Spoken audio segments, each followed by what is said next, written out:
Sir आपकी आवाज नहीं आ रही है।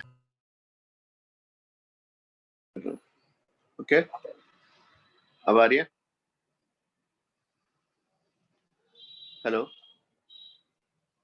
हाँ सर अब आई, सर अब आई।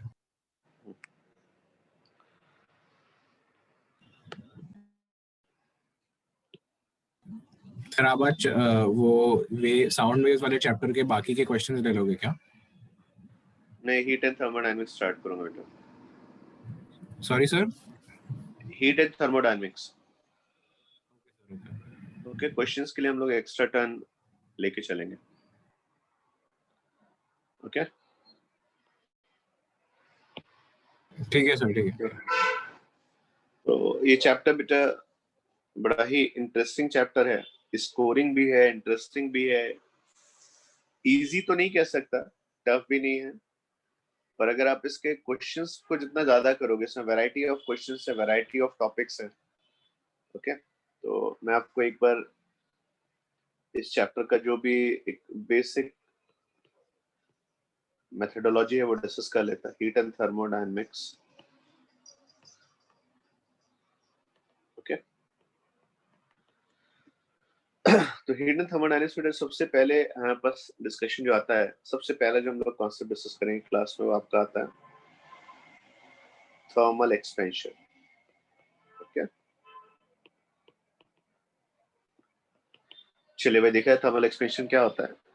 अब थर्मल एक्सपेंशन बेटा आपने कई बार एनालाइज किया होगा। अगर आप किसी ऑब्जेक्ट को गर्म करते हो तो उसके अंदर एक टेंडेंसी होती है एक्सपेंड करने की। ये टेंडेंसी आपकी, अगर कोई चीज थिन है तो उसकी लेंथ में होगी, कोई चीज प्लेट जैसे स्ट्रक्चर की तो उसके एरिया में होगी, और कोई अगर 3 डायमेंशनल ऑब्जेक्ट है तो उसके वॉल्यूम में होगी।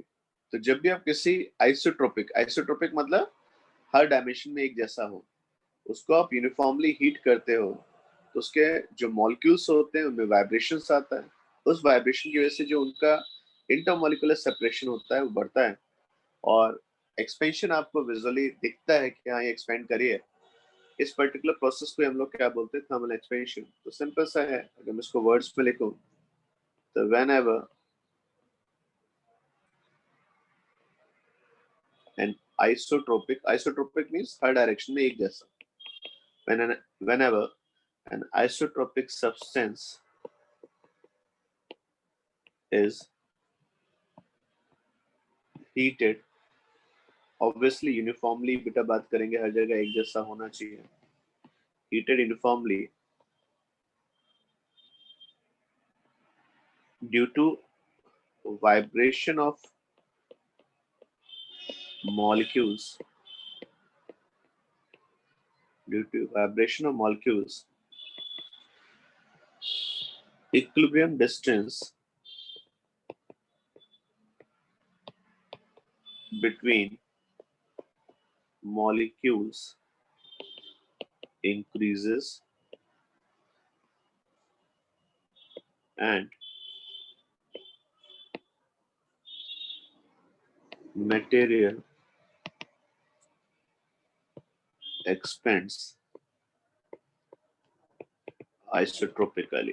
आइसोट्रोपिकली मतलब हर डायमेंशन में एक जैसा। तो की पॉइंट्स क्या क्या बच्चे? जब भी आप आइसोट्रोपिक सब्सटेंस को हीट करते हो यूनिफॉर्मली, तो वाइब्रेशन ऑफ मॉलिक्यूल्स की वजह से बेटा उनके बीच का इक्विलिब्रियम डिस्टेंस बढ़ता है and metal expends आइसोट्रोपिकली। Done.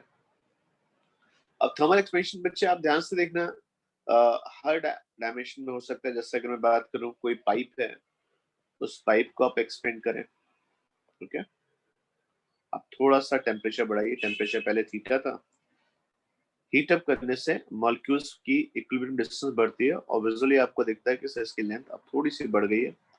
Temperature theta से थीटा प्लस डेल्टा थीटा करने पे लेंथ में चेंज मिला है। यह आपका थर्मल एक्सपेंशन है। ठीक सर, अच्छा मान लीजिए मेरे पास एक रिंग हो। जब आप इस रिंग को थीटा टेम्परेचर पर रख के गर्म करते हो, मान लेते टेम्परेचर थीटा से थीटा प्लस डेल्टा थीटा किया, तो क्या रिंग की डायमेंशन या रेडियस बढ़ेगी? यस सर, ये रेडियस बढ़ेगी। से यहाँ पे आपने कहा सर चेंज आया, रेडियस बढ़ी है, लेकिन एक चीज और ध्यान से देखो, जो उसका ऑक्युपाइड एरिया है वो भी तो चेंज हुआ। तो ए से ए प्लस डेल्टा आ गया। ऐसा सोच सकते हो कि अगर ये डिस्क होती तो थीटा टेम्परेचर पे एरिया ए था, हीट अप करने पे उसका एरिया ए से ए प्लस डेल्टा ए हो गया। सर मैं यहाँ आपसे पे थीटा और डेल्टा थीटा क्या था, एक बार आप फिर से बताओ। थीटा टेम्परेचर है, बॉडी का टेम्परेचर के लिए यूज कर रहे हैं यहाँ पर। आपको स्क्रीन चला गया। हाँ, मैं फिर से शेयर करता हूँ सर।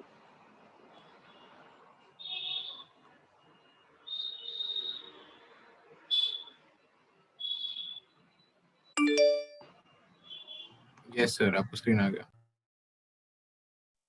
ओके, तो yes theta sir, yes. Degree centigrade है, आपका पहले टेम्परेचर थीटा डिग्री सेंटीग्रेड था, आपने उससे हीट अप करके थीटा से थीटा प्लस डेल्टा थीटा किया। क्लियर? तो आपको यहाँ पे जो एक्सपेंशन मिला बच्चे, इसको आप बोल सकते हो कि सर आपकी लेंथ में चेंज आया, तो इस एक्सपेंशन को हम लोग क्या बोलते हैं? Linear thermal expansion.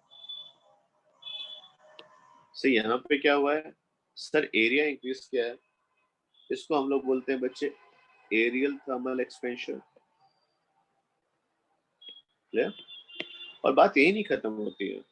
अगर बच्चे मेरे पास एक क्यूब हो जो कि डिफरेंट आइसोट्रोपिक मींस सारी रॉड एक जैसी, सबका हर डायमेंशन में एक जैसा एक्सपेंशन दिखने वाला, तो स्ट्रक्चर मेरा मेंटेन रहेगा। जैसे थीटा डिग्री सेंटीग्रेड पे रॉड्स की लेंथ कुछ है एल, और उससे बने हुए वॉल्यूम की बात करी जाए तो वी है। आप आइसोट्रोपिक का मतलब हर डायमेंशन में एक जैसा इंक्रीमेंट आया, तो सर ये क्यूब थोड़ी देर बाद थोड़ा सा बड़ा हो चुका होगा। ठीक? तो जो पहले ये वॉल्यूम ऑक्यूपाई कर रहा था, अगर मैं वॉल्यूम ऑफ कंटेनर पूछूं तो वी था, तो क्या अब आपको लगता है वॉल्यूम बढ़ के वी प्लस डेल्टा वी हो गया? Yes sir.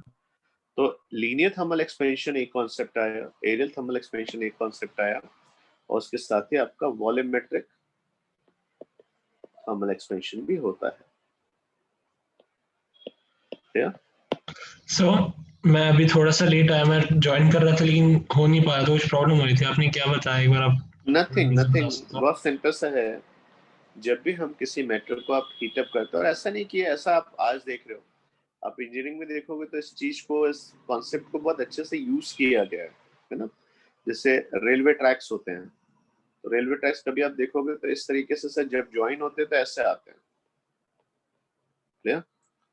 यस थोड़ी सी सर। जगह छोड़ दी जाती है। ये जगह जो आपने यहाँ पे वेकेट करके रखी, उसका रीजन क्या है? ये काम अगर आपने विंटर्स में किया है तो समर्स में नो डाउट ये जो सेगमेंट्स ऑफ ट्रैक्स होंगे वो एक्सपेंड करेंगे। अगर आप उनके लिए जगह नहीं छोड़ेंगे तो श्योरली वो एक्सपेंड करके ट्रैक को डिफॉर्म कर देंगे। अगर थोड़ी सी जगह छोड़ देंगे तो समर्स में जो जगह आपने छोड़ी थी वो आपकी यूटिलाइज हो जाएगी। जैसे मान लीजिए अगर आप डायग्राम बनाए तो शायद समर्स में ऐसा आएगा। ओके, तो एक्सपेंशन एक बहुत ही रियल फिनोमेना है कि जब भी आप मेटेरियल को एक्सपेंड हीट अप करोगे, उसके मॉलिक्यूल्स की जो वाइब्रेशंस, उनकी एनर्जी बढ़ेगी। ड्यू टू एनर्जी वो थोड़ी सी ज्यादा डिस्टेंस पे सेटल होते हैं, और जो उनकी इंटरमोलिकुलर सेपरेशन बढ़ी, तो अगर दो मॉलिक्यूल्स के बीच का गैप बढ़ा है तो ये मॉलिक्यूल्स पूरे सिस्टम में थे ना, तो आपको विजुअली दिखता है कि सर आपके हीटअप करने से, टेम्परेचर बढ़ाने से लेंथ में चेंज आएगा, आपके हीटअप करने से एरिया में चेंज आएगा, और जब आप 3D में जाते हैं तो आप बोलेंगे सर वॉल्यूम में भी चेंज आएगा। क्लियर? सर ये चेंज कितना वैल्यू का होता है, मतलब ज्यादा ड्रास्टिक तो नहीं होता होगा? Like just like young modulus में चेंज काफी नेग्लिजिबल ही होता है रोप की लेंथ में, बेटा तो ये बहुत ज्यादा नहीं। मुझे जो लास्ट प्रैक्टिकल एग्जांपल है, मैं एक बार ऐसे टीवी पे देख रहा था, जो आपका दुबई में बुर्ज खलीफा होटल है ना, उसके बारे में बोला जाता है कि उसका स्ट्रक्चर ऐसा था कि शुरू में प्रॉब्लम ये आई कि समर्स में उसका जो टेम्परेचर है, और या डे में जो टेम्परेचर है, क्योंकि डेजर्ट एरिया है, मैं कभी गया तो नहीं वहाँ पे, और जो नाइट का एरिया टेम्परेचर है वो अलग अलग है। तो मतलब सर एक्सपेंशन इतना ज्यादा था कि उसको आपको कंसिडर करना पड़ रहा था। इनफैक्ट इंजीनियर्स के लिए बड़ी प्रॉब्लम ये थी कि इतना बड़ा स्ट्रक्चर है हमारे पास, और स्ट्रक्चर में अगर हमने, मान लो 1 मीटर की रॉड में, मान लेते हैं अगर आपके 1 मीटर की रॉड है तो उसमें 0.1 mm का एक्सपेंशन होता है। ठीक है ना? आप इसे नेग्लेक्ट कर सकते हो ना? हाँ सर, तो वैसे तो कर सकते लेकिन अगर मान लो बच्चे 200 मीटर की रॉड होगी तो उसमें बेटा चेंज आएगा क्या? 200 मीटर की रॉड 200 से मल्टीप्लाई करोगे तो 20 मिलीमीटर 2 सेंटीमीटर का चेंज आया नहीं? और 2 सेंटीमीटर को आप फिर नेग्लेक्ट नहीं कर पाओगे। स्ट्रक्चर में 2 सेंटीमीटर घट बढ़ा है तो उसका मार्जिन आपको लेना पड़ेगा। ठीक, तो ये रियल फिनोमेना ऐसा नहीं कि आप इसको नहीं, छोटे स्ट्रक्चर में नेग्लेक्ट कर सकते हो, पर जब बड़े स्ट्रक्चर्स ड्रॉ करोगे, डिजाइन करोगे, रेलवे ट्रैक्स बेटे किलोमीटर्स के किलोमीटर्स लंबे लंबे ट्रैक्स होते हैं और उनमें तुमने मार्जिन नहीं दिया तो फिर तो इंजीनियरिंग फेल हो गई आपकी। क्लियर? सर थीटा आपने टेम्परेचर लिया ना? नेक्स्ट, हाँ ओके सर। फिर से बच्चे आपको पूरा एक्सप्लेन करूंगा, आप थोड़ा सा शांति रखो, आपको एक पॉइंट मिलेंगे। Yes sir. Coefficient of linear thermal expansion. अब सारे मेटेरियल एक जैसे एक्सपेंड नहीं करते, कुछ कम करते हैं, कुछ ज्यादा करते हैं।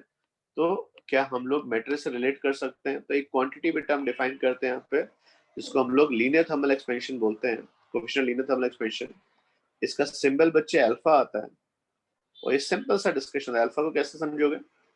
किसी भी रॉड को जब आप हीटअप करोगे तो फ्रैक्शनल चेंज इन लेंथ, क्या लिखा?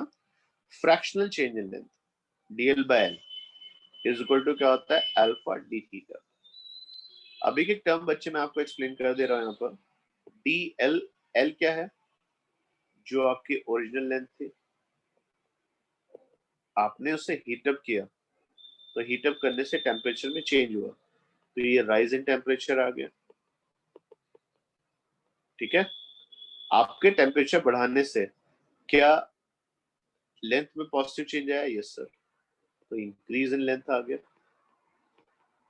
ठीक, डीएल मतलब चेंज।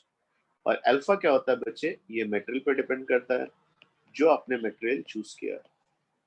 कॉपर का अलग होगा, एल्यूमिनियम का अलग होगा। It is defined for only metal. तो simple alpha is defined as, alpha की डेफिनेशन को पूछे तो क्या होगा? Fractional change in length per degree centigrade. Okay, fractional change in length per degree centigrade. इसकी कोई यूनिट भी पूछेगा तो पर डिग्री सेंटीग्रेड आएगा, क्योंकि डीएल बाय एल तो फ्रैक्शन हो गया ना। Clear? Yes sir, yes yes. तो अगर मैं बेटा बात करूं इसमें कि सर मैंने इसको हीटअप करना है, करने से मेरे को लेंथ में चेंज मिलेगा, तो मैं dl by l equal to alpha डेटा में, अच्छा अल्फा याद रखिएगा, अल्फा नॉर्मली लो वैल्यूज में आता है, 10 टू पावर -4 10 टू पावर -5 के ऑर्डर का आता है। तो ऑब्वियसली ये वैल्यू बच्चे बहुत छोटी होगी, तो जो आप कह रहे थे उससे ज्यादा चेंज नहीं होता है, फ्रैक्शनल चेंज कम होता है। पर अगर लेंथ बड़ा होगा तो वो चेंज विजुअल आपको दिखेगा अच्छे से। इसको दूसरे टर्म में लिखा जाए तो डीएल की वैल्यू को बच्चे हम लोग alpha d theta into L लिख सकते हैं। इसको अगर हम देखें तो एल हो गया इनिशियल लेंथ। अब अगर मैं इसको कैलकुलस की जगह, डिफरेंशियल टर्म की जगह नॉर्मल टर्म्स में लिखूं तो अल्फा डेल्टा थीटा। और डीएल क्या होगा? एल नॉट से बढ़ के लेंथ अगर एल हो गई है तो एल माइनस एल नॉट। तो length of rod will be like L naught alpha delta theta, और एल नॉट अगर कॉमन लेंगे तो 1 plus alpha delta theta.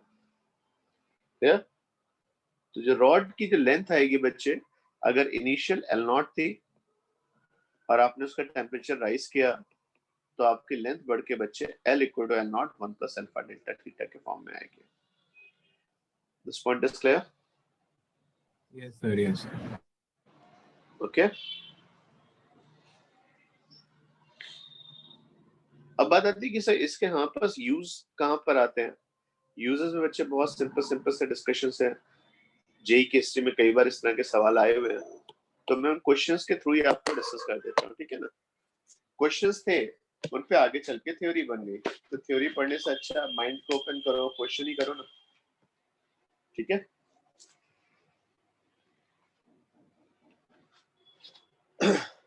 Okay, तो एक छोटा सा डिस्कशन दिया गया बच्चे आपको। एक मीटर स्केल लिया था बेटा आपने। फर्स्ट क्वेश्चन बेटा दे रहा हूँ आपको यहाँ पर।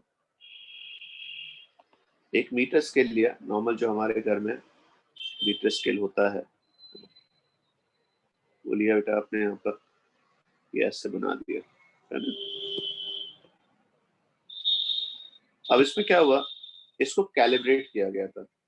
ये कैलिब्रेट किया गया था 20 डिग्री सेंटीग्रेड पे वर्क करने के लिए, और कैलिब्रेशन में ध्यान रखा गया कि जो 50 है और जो 51 है सेंटीमीटर में, उनके बीच का गैप 1 सेंटीमीटर होना चाहिए। ठीक, समर्स के डे है, मतलब ऐसा टेम्परेचर बढ़ के 45 डिग्री सेंटीग्रेड हो गया। ऑब्वियसली सबको पता है कि अगर टेम्परेचर बेटा बढ़ेगा तो एक्सपेंशन आएगा, और ये विजिबल एक्सपेंशन है, ये रॉड की लेंथ थोड़ी सी बढ़ गई। जो मेटल बच्चे आपने यूज किया था वो स्टील था, और स्टील के लिए अल्फा दे दिया गया बच्चे कितना, 1.2 इंटू 10⁻⁵ पर डिग्री सेंटीग्रेड। क्या अब भी 50 और 51 सेम डिस्टेंस पे होंगे या उनके बीच का गैप बढ़ गया होगा? बढ़ गया तो होगा सर। 50 और 51 के बीच का जो गैप होगा वो उससे बढ़ गया होगा। तो आपसे पूछा गया था ये नया गैप कितना होगा, फाइंड x। क्लियर? तो find the distance between the 50 centimetre and 51 centimetre mark if scale is used at 45 degree centigrade. They are given, it is given that linear thermal expansion coefficient जो दिया गया 1.2 into 10⁻⁵ per degree centigrade. Clear? तो अगर मैं केवल इस segment की बात करूं तो ओरिजिनल लेंथ कितनी थी बच्चे, 1 सेंटीमीटर। सॉल्यूशन में इसका लिखता हूं, और अब वो नई लेंथ चाहते हैं तो नई लेंथ की वैल्यू हो जाएगी L = L0 into 1 plus alpha delta theta। जो लेंथ पहले 1 थी, 1 प्लस अल्फा लिखा बेटा 1.2 10⁻⁵। टेम्परेचर का चेंज आया है, श्योरली सा चेंज है, कितने का चेंज हो गया, 25 डिग्री सेंटीग्रेड का। तो वैल्यू को लिखोगे तो 1 प्लस 1.2 इंटू 25 इंटू 10⁻⁵। क्या? तो अगर मैं इस वैल्यू को बच्चे सॉल्व करूं तो मेरे पास रिलेशन आ जाएगा यहाँ पर 1.2 इंटू 25 डिवाइड बाय 1.00। क्लियर? तो जो गैप आपका 1 सेंटीमीटर का था वो गैप थोड़ा सा बढ़ गया। अब दो आर्गुमेंट हो सकते हैं कि सर गैप तो नेग्लिजिबल है ना, ये गैप नेग्लिजिबल है, पर जब आप बड़े ट्रैक्स की बात करोगे तो ये गैप बेटा आपका कंसिडरेबल दिखेगा, क्योंकि जो चेंज आएगा वो डिपेंड करेगा कि ओरिजिनल लेंथ कितनी पिक करेगी। तो 50 के बीच का गैप 51 के साथ 1 था, टेम्परेचर चेंज करोगे तो आपका ये चेंज होगा। क्या इससे एरर आएगी? ऑब्वियसली एरर है। यहाँ पे एरर क्या होगी, तुम अगर किसी चीज को नापोगे तो नापने में 1.003 की होगी, पर तुम्हारा मन कह रहा होगा ये कितने की है, 1 की। यस सर, सो इससे इस टॉपिक में आई थिंक एरर के भी क्वेश्चन बन जाते होंगे फिर। बनते बेटा, बहुत अच्छे टॉपिक है, ऐसा नहीं कि इस टॉपिक को कहीं बहुत बढ़िया टॉपिक है, पर हम बहुत ज्यादा क्वेश्चंस अभी नहीं कर सकते। क्वेश्चंस हम लोग प्रैक्टिस में आगे लेंगे, है ना। देखें क्वेश्चन बेटा आपको ऐसे दिया गया कि बच्चे आपने एक रेलवे ट्रैक बनाया जो कि आयरन का था, और ट्रैक में क्या था बच्चे कि आपको 12-12 मीटर के लंबे लंबे यहाँ पे पिलर से भाई ध्यान को रखते हो कि भाई ठीक है कैरी करने में भी इजी हो और लेंथ भी बड़े आ जाए। 12 मीटर का एक आपके पास यहाँ पे पार्ट था, ठीक। अब अगर 12 मीटर का पार्ट है और आपको टेम्परेचर बेटा बताया गया यहाँ पे कितना आ रहा है बेटा, ये 18 डिग्री सेंटीग्रेड के टाइम पे आपने इसको ले डाउन मतलब बिछाया था। अब क्या हुआ कि टेम्परेचर बढ़ा, टेम्परेचर बढ़ता है 48 डिग्री सेंटीग्रेड हो जाता है, तो ये जो इससे आगे वाला वो होगा, ओके, उससे और इसके बीच का गैप कितना होना चाहिए। तो अगर ये 12 मीटर का है और समर्स में टेम्परेचर कहाँ तक जा सकता है 48 का, तो इनके बीच का गैप बताइए बेटा कितना होना चाहिए जिससे ये एक दूसरे को टच तो करें पर प्रेशर ना डालें, एक दूसरे को बेंड ना करें, ठीक है। They want to know what is the gap, let's say this gap is x, तो बताइए गैप कितना होना चाहिए। 18 से 48 पे एक जाना का है एक्सपेंशन निकालेंगे, उसका डबल कर देंगे तो वही गैप होना चाहिए फिर। और अल्फा की वैल्यू बच्चे यहाँ पे फिर से 1.2 इंटू 10⁻⁵ पर डिग्री सेंटीग्रेड दी गई थी। क्लियर? यस सर, दोनों एक्सपैंड करेंगे ना सर। हाँ, अभी जरा देखा जाए जो 12 मीटर वाला होगा उसकी लेंथ अगर देखी जाए तो पहले 12 थी, सोल्यूशन लिखा जाए यहाँ पर। हम फॉर्मूला वही यूज करेंगे L = L0 into 1 plus alpha delta theta। जब उसे यूज करेंगे तो पहले लेंथ बेटा कितनी थी 12 मीटर, 1 प्लस अल्फा, अल्फा की वैल्यू आ गई 1.2 इंटू 10⁻⁵ और डेल्टा थीटा टेम्परेचर का राइज बेटा आपको यहाँ पे 30 दिया गया था, ओके ये 30 आ गया, तो 12 प्लस 12 इंटू 1.2 इंटू 10⁻⁵ इंटू 30, जो देखा जाए बेटा लेंथ आपकी कितनी हो जानी चाहिए यहाँ पर जो आपने रॉड पिक करी, तो 12 into 1.2 into 30 divide by 10⁵, okay ये बच्चा आपके 0.0043 मीटर आता है, और अगर इसे ठीक से लिखोगे तो 4.3 मिलीमीटर आता है। ये बच्चे गैप आपका नई रॉड होनी चाहिए। आपको पूछे एक्स कितना होगा, तो अगर ये रॉड है 12 की तो ये 4.3 मिलीमीटर टोटल बढ़ेगी, तो 2.1 इस साइड का और 2.1 इस साइड का, तो ये रॉड भी तो बढ़ेगी ना। तो अगर देखा जाए वो जो आपने एक्सपेंशन दो पार्ट में डिवाइड करना था, वो इधर वाला दोनों का मिला के अगर जोड़ोगे तो 4.3 आएगा ना, तो जो गैप होगा वो आपको कितना रखना चाहिए, 4.3 से थोड़ा सा ज्यादा, क्लियर, थोड़ा सा ज्यादा, क्लियर पॉइंट है। सर जो आपने अभी गैप निकाली वो लाइक तब है जब 48 है या फिर 18? 18 पे तो आपने उसे रखा था, आपने विंटर्स के डे में रेलवे लाइन को बिछाया, धीरे धीरे Yes, sir. गर्मी के दिन आते गए, उसको एक्सपेंशन की जगह चाहिए थे। अगर आप इनको एक दूसरे के साथ रख देते तो विंटर्स में अगर ऐसा रख के छोड़ते तो फिर समर्स में तो फिर वो बेंड कर जाते, ट्रैक ही गड़बड़ हो जाता। Yes. तो वो आपने बीच में प्रोविजन देकर उस चीज का ध्यान रखा, ठीक है। सर एक और Clear? चीज इंटू 2 वो नहीं होना चाहिए। सर वो ट्वाइस ऑफ 4.3 होगा ना? मुझे भी वही लगा। ट्वाइस ऑफ 4.3 क्यों होगा बेटा, जो ये रॉड बढ़ेगी वो दोनों साइड से, अभी ये 12 की है तो थोड़ी देर बाद 12 प्लस 0.43 मिलीमीटर की हो जाएगी, तो इधर Yes, sir. कितनी बढ़ेगी 0.21, और इधर भी कितनी बढ़ेगी 0.21, तो खाली ये रॉड थोड़ी ना गर्म हो रही है, ये वाली रॉड भी तो गर्म हो रही है, 0.21 इधर आएगी। ओके ओके, यस सर समझ गया। डन, यस सर ये समझ गया। तो अभी पॉइंट आता है बेटा कि भाई ठीक है हम इस तरीके से क्वेश्चन करें इसमें। अब एक कोई डिस्कशन में दो, यहाँ पे हैं तो बहुत सारे सवाल जो आज तक आए एग्जाम्स में, उसमें अगर मैं आपको क्वेश्चन दूं तो एक बढ़िया सा डिस्कशन है।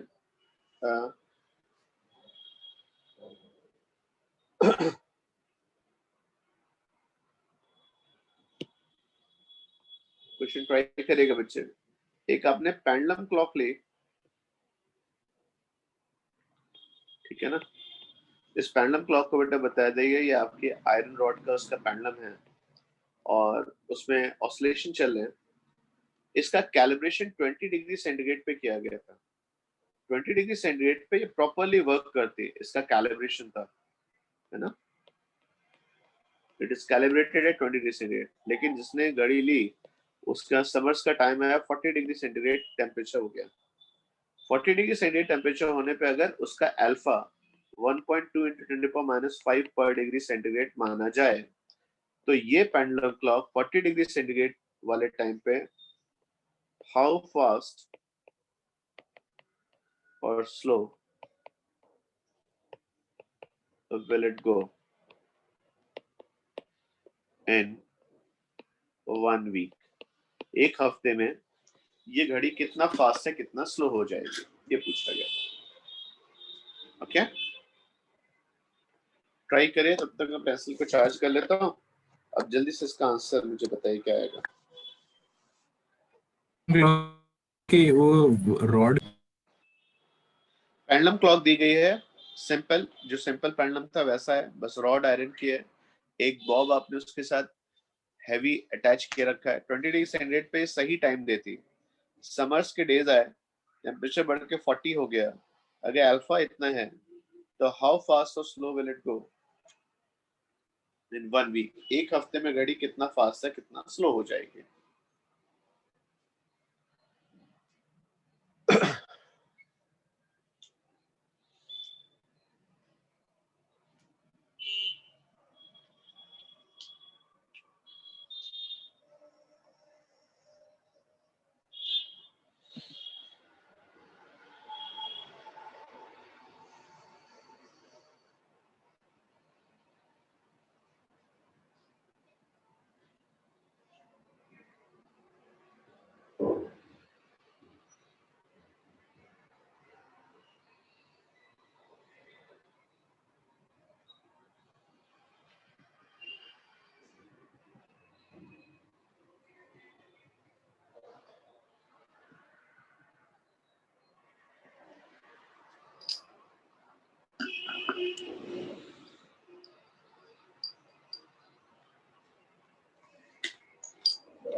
तो इसका कॉन्सेप्ट बेटा देखिएगा क्या है, अगर मैं इसके सॉल्यूशन को आपसे डिस्कस करूं तो 2 pi root L by G 2 pi root L by G में एल जो है वो वेरी करा के हमको सॉल्व करना है। मैं बस वही कर रहा था।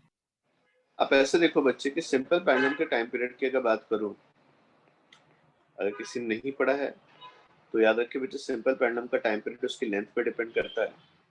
पेंडुलम जो है आपने इस तरीके से लिया, यहाँ पे पेंडुलम आपने एक छोटा सा बॉब इसके साथ अटैच किया और इसको आप ऑसिलेशन देते हैं। क्लियर? इसकी टाइम पीरियड के लिए एक चीज पे डिपेंड करती है, इसके लेंथ पे, अगर बॉब का साइज नेग्लिजिबल है तब। अब बात टेम्परेचर पे कैसे लाओगे आप, ये कैलिब्रेशन आपने थीटा पे किया और सडनली आप समर्स की बात करें या विंटर्स पे हो सकते हैं। समर्स के टाइम पे आपने कहा कि सर मेरे जो रॉड है उसमें राइज इन टेम्परेचर के चलते, हीट के चलते यहाँ पर इसकी लेंथ एल से एल प्लस डेल्टा एल हो गई।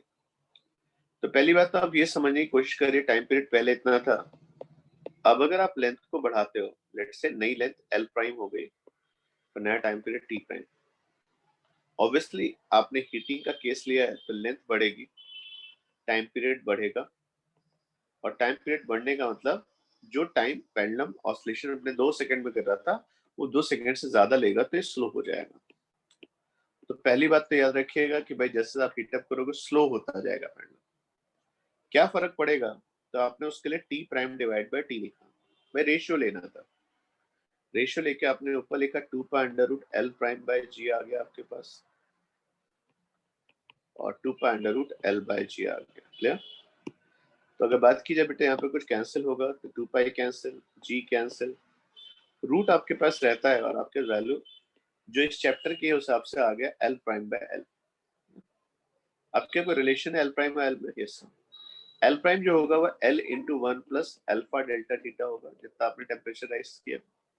तो टी प्राइम बाय टी आपके पास एक टर्म आया और इधर वैल्यू बच्चे आपके पास आ गए 1 plus alpha delta theta to the power 1 by 2। एक बात को आपको प्रैक्टिकली समझना पड़ेगा कि अल्फा 10 टू पावर -5 के ऑर्डर का है, और आप प्रैक्टिकली इस चीज को देखेंगे तो समर्स में या विंटर्स में टेम्परेचर रेंज होगा वो 15-20 डिग्री सेंटीग्रेड का मान सकते हैं, ज्यादा सा मान लो, चलो बहुत बड़ी बात है तो 50 मान लो। तो ये 50 के सामने 10 टू पावर -5 मल्टीप्लाई करोगे वैल्यू बहुत छोटी होगी, क्योंकि वैल्यू 1 से बहुत छोटी है तो बाइनोमियल एक्सप्रेशन के अकॉर्डिंग 1/2 को अंदर ट्रांसफर लेंगे तो 1/2 1 plus alpha delta theta. T prime by T में अगर आप माइनस इधर ले आते हैं, ये वैल्यू आपके पास हाफ अल्फा डेल्टा थीटा के फॉर्म में आई। टी प्राइम माइनस टी ऊपर आएगा तो कैसे डेल्टा टी बाय टी लिख सकते हैं। तो एक बहुत बढ़िया चीज देखने को मिली, फ्रैक्शनल चेंज इन लेंथ कितना था, अल्फा डेल्टा थीटा, और fractional change in time period कितना होगा, तो हाफ अल्फा डेल्टा थीटा। तो ये आपका जो चेंज आया है वो फ्रैक्शनल चेंज आया, fractional change in time period. Done? ठीक है, सो फ्रैक्शनल चेंज टाइम पीरियड है ये। तो भाई अगर कोई मुझसे पूछे कि एक दिन में कितने का चेंज आएगा, तो फ्रैक्शनल चेंज का मतलब एक तरीके से ये भी होता है चेंज इन टाइम पीरियड पर सेकेंड। अगर कोई मुझसे पूछे इन अ डे घड़ी कितनी फास्ट से स्लो हो जाएगी, तो आप बोलोगे एक सेकंड में कितने का चेंज होता है, हाफ अल्फा डेल्टा थीटा, और 86,400 सेकंड एक दिन में है, तो ये आंसर होना चाहिए। इन अ वीक ये घड़ी कितनी फास्ट से स्लो हो जाएगी, तो आप बोलोगे half alpha delta theta into 86,400 into 7। Obviously अगर हम इन अ डे वाले आंसर को निकाल लें तो हमारा आंसर मिल जाएगा। तो एक दिन में घड़ी कितनी फास्ट से कितनी स्लो होगी, हाफ अल्फा बेटा आपको दिया गया था इस क्वेश्चन में कितना आ रहा है 1.2 10 to the -5, टेम्परेचर राइज 20 से 40, डेल्टा थीटा की वैल्यू 20, 1.2 10 to the -5 into 86,400, एक दिन में घड़ी आपकी इतनी फास्ट से इतनी स्लो होगी। आपने कहा ठीक है, इस वैल्यू को अगर मैं सॉल्व करूं तो एक बार फाइनल आंसर ठीक से ले आए तो वैल्यू आपके पास आगे बचे यहाँ पर 1.2 into 10 to the -5 into 10 into 86400। इस वैल्यू को अगर आप चाहोगे तो 12 into 86400 into 10 to the -5 आ गया। जरा वैल्यू देखे 12 into 86400 कितना आया, ये वैल्यू आई, और इसको 10 to the 5 से अगर डिवाइड करता हूँ मैं तो बच्चे मेरा आंसर सिंपल सा 10.4 सेकेंड्स आ रहा है। तो ये जो क्लॉक है 20 से अगर 40 पे यूज करोगे तो पूरे दिन में, पूरे एक दिन बाद ये 10.4 सेकेंड स्लो हो जाएगी। ऑब्वियसली 1 वीक की बात करेंगे तो आप लोग 7 into 10.4 से मल्टीप्लाई करिए तो आंसर वैसे आ जाएगा। इसमें कोई डाउट तो नहीं बेटा? नहीं सर, बट ये चेंज काफी ड्रास्टिक है ना, मतलब टाइम के रिस्पेक्ट में तो। ऑब्वियसली जब आप लैब्स की बात करते हैं तो लैब में जो क्लॉक्स यूज करी गई वो बहुत अच्छे से कैलिब्रेटेड है और उनमें इन चीजों का ध्यान रखा जाता है। Okay, pendulum clock old discussion है, अब तो कोई यूज भी नहीं करता है पर जब आप पुरानी चीजें पढ़ेंगे तभी आप नई चीजों में उसको अच्छे से इम्प्लीमेंट कर पाएंगे। ओके, पुराने जमाने में जो डैम्स बने थे वो डैम्स कोई जरूर बोल सकता है कि सब बहुत पुराने जमाने की बात है, उस डैम और इस डैम में फर्क है, पर जो नए डैम्स है वो साइंस तो वही यूज कर रहे हैं, है ना? तो चीजों को आपको देखना तो पड़ेगा। अगला क्वेश्चन आता है बच्चे, ये आपका जेई में एक बार ऐसा डिस्कशन आया और फिर वो थ्योरी में कन्वर्ट हो गया। क्या किया बच्चे आपने यहाँ पे, एक रिजिड वॉल ली, ये एक दूसरी रिजिड वॉल। रिजिड वॉल का मतलब भाई इनमें कोई चेंज अब पॉसिबल नहीं है। इनके बीच में बच्चे आप क्या करते हैं, एक रॉड रखते हैं। तो जो रॉड आपने ली है बच्चे उसमें ध्यान रखा इस बात का कि वो रॉड आपके बिल्कुल फिक्स है, ठीक है ना? कंप्लीटली फिक्स का मतलब जो डिस्टेंस वॉल्स के बीच में है वही लेंथ है। क्लियर? ये जो रॉड ली है बच्चे इसका क्रॉस सेक्शन एरिया ए ले लिया, इस रॉड का यंग्स मॉडुलस y ले लिया, coefficient of linear thermal expansion आपने अल्फा ले लिया। ये बात थीटा की थी डिग्री सेंटीग्रेड के, जिस समय रॉड जस्ट फिट है। जस्ट फिट का मतलब ना गिरेगी ना कुछ होगा, फिट है। अभी क्या हुआ, समय बदला, टेम्परेचर बेचा आपने बढ़ाया। आपका टेम्परेचर बढ़ाने के बाद अगर मैं आपसे पूछूं तो ये जो रॉड आपने लिए क्या इसमें कुछ चेंज आया होगा लेंथ में? जरा देखा जाए,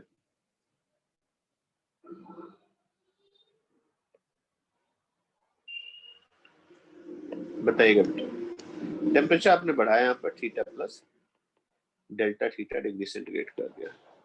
अब मैं लिख सकता हूँ कि रॉड किस स्टेट में होगी, कंप्रेस स्टेट में। ये बात आप फील कर सकते हो क्योंकि टेक्निकली गर्म करने पे उसकी लेंथ इतनी होनी चाहिए थी, पर उतनी लेंथ की जगह आपने उसको ऐसे रखा हुआ है। तो कैसे सॉल्व करेंगे इस तरह के क्वेश्चन को? क्या रॉड की लेंथ अभी भी L0 होगी?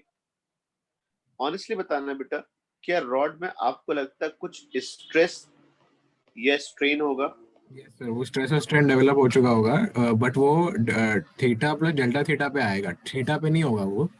हाँ, और क्या आपको इस बात पे एग्री करते हो, ये जो आपने रॉड ली है ये वॉल को, ये फोर्स बच्चे में शो कर रहा हूँ, ये वॉल पे है फोर्स, क्या रॉड दीवार को बाहर की तरफ धक्का दे रही होगी? Yes this sir. Is on wall. और इसका अगर मैं उल्टा पूछूं, क्या आपको लगता है बच्चे न्यूटन थर्ड लॉ के अकॉर्डिंग एक एफ इधर से एक एफ इधर से आएगा? तो रॉड में 2f क्या का लगता फोर्स है, है। रॉड में कैसा स्ट्रेस डेवलप होगा? तो आपका आंसर होगा कॉम्प्रेसिव स्ट्रेस। ये रॉड दबी हुई है, फील कर रही है कि यार मुझे बड़ा होना चाहिए था पर उतना नहीं हो पा रहा है, ठीक है? तो अब इस तरह की मैथमेटिक्स तो कैसे करेंगे, तो मैं आपको सिंपल सी मैथ्स बता रहा हूँ, मेरी बात को समझना। लेंथ पहले L0 थी और अब भी L0 है। पहले L0 थी, गर्म करके length L0 alpha delta theta बढ़नी चाहिए, लेकिन दीवार के फोर्स से F/K से दब गई। क्लियर? मेरी बात को समझो, तीन टर्म का मतलब क्या है? लेंथ L0 थी, गर्म करने से L0 plus alpha delta theta extra आना चाहिए था, लेकिन दीवार के फोर्स ने उसको एक्सपेंड नहीं होने दिया। तो ये F/K याद है, स्प्रिंग से आया। स्प्रिंग से आया, यस स्प्रिंग में सर। जब कंप्रेशन आता तो वो आ गया। तो सर ये L0 है, ये L0 अल्फा डेल्टा थीटा है। और अगर आपको स्ट्रेस स्ट्रेन के चैप्टर की आपने नॉलेज गेन करी है तो वहां पे K की वैल्यू बच्चे YA/L0 लिखी जाती है, स्प्रिंग कांस्टेंट। तो ये वैल्यू बच्चे कितने आ गए, L0 alpha delta theta minus FL0 divide by YA। तो L0 कैंसिल, L0 पूरे में से कैंसिल, तो फोर्स की वैल्यू, जो कंप्रेसिव फोर्स आप दीवार पे लगाओगे उसकी वैल्यू बच्चे वाई अल्फा डेल्टा थीटा आती है। क्लियर? तो एग्जाम में अगर मैं एक सिंपल सा क्वेश्चन दूं आपको, बड़ा सिंपल सा है कि एक रॉड है स्टील की, उसका cross section area 1 millimetre square है, उसका अल्फा इतना है, और मैं 20 डिग्री सेंटीग्रेड पे इसको जस्ट फिट पाता हूं, तो 40 डिग्री सेंटीग्रेड पे ये वॉल को कितना फोर्स दे रही होगी, तो वो बेटा आपको निकालना था। क्लियर? तो इसको हम लोग बोल सकते हैं जो रॉड का जो फोर्स आएगा वो वाई अल्फा डेल्टा थीटा। तो ये डिफरेंट टाइम पे जेई में कुछ क्वेश्चन पूछे गए, पेंडुलम वाला पूछा गया, रॉड वाला पूछा गया, एरर वाला पूछा गया, ये क्वेश्चन पूछे गए और धीरे धीरे करके वो थ्योरी के फॉर्म में आ गए। ओके सर आपको स्क्रीन चला गया। हाँ बस आ रहा है वापस आ रहा है। अब आ गया।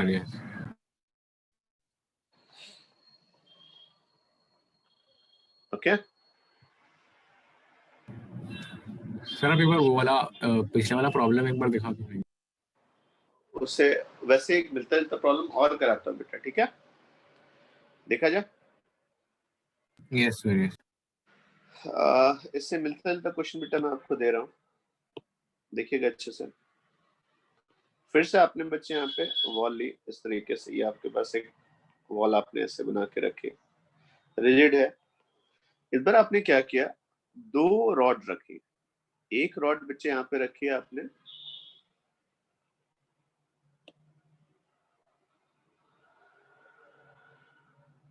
एल लेंथ की, ठीक, दूसरी रॉड भी बच्चे आपने सेम लेंथ की रखी। तो हो सकता है ड्राइंग में आपको सेम ना दिखे पर ये सेम ही है।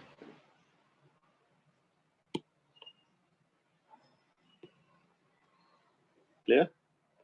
ये दोनों रॉड बेटा आपने रखी, टेम्परेचर हीटर था और वही कॉन्सेप्ट जस्ट फिट हो रहा है। ठीक है, ये रॉड लेंथ एल की थी, ये रॉड लेंथ एल की थी। इस रॉड के लिए बच्चे आपको यंग मॉडुलस वाई दिया गया, ठीक, इसका आपको अल्फा दे दिया गया, इसका यंग मॉडुलस 2y दिया गया और इसका अल्फा अल्फा बाय 2 दिया गया। क्लियर? Yes sir. तो आपने बेटा क्या किया यहाँ पर, जब आप इसको हीट अप करोगे तो क्या होगा यहाँ पर, किसे आपने इसको हीट अप किया, और अगर बात की जाए यहाँ पर तो टेम्परेचर बेटा आप बढ़ाते हो टेम्परेचर थीटा से। एक काम करो आप, इसको आप 2y और 2 अल्फा ले लो, इसको y अल्फा लीजिए, है ना, कहीं इफेक्ट कैंसिल ना हो जाए। अब क्या करा आपने, टेम्परेचर थीटा पे कहानी थी, आप इसे हीट अप करते हो। हीट अप करने से क्लियर है बच्चे, कौन सा ज्यादा रॉड एक्सपेंड करना चाहेगा, ये 2 अल्फा वाला रॉड एक्सपेंड करना चाहेगा ज्यादा ना, एक्सपेंड तो ये भी करना चाहेगा पर ज्यादा एक्सपेंड ये करना चाहेगा। तो सर होगा क्या, हीट अप करने से ये जो इंटरफेस होगा थोड़ा सा राइट में शिफ्ट हो गया। क्लियर? बीच में फिक्स है बेटा, तो मेरी ड्राइंग पे मत जाना। अगर इंटरफेस आपका थोड़ा सा शिफ्ट हो गया है तो क्वेश्चन पूछा गया था इंटरशिफ्ट अगर x से शिफ्ट हुआ है तो बताइए x की वैल्यू क्या होगी। Okay done? Yes sir. तो भाई ये क्वेश्चन को कैसे किया जाएगा, देखा जाए।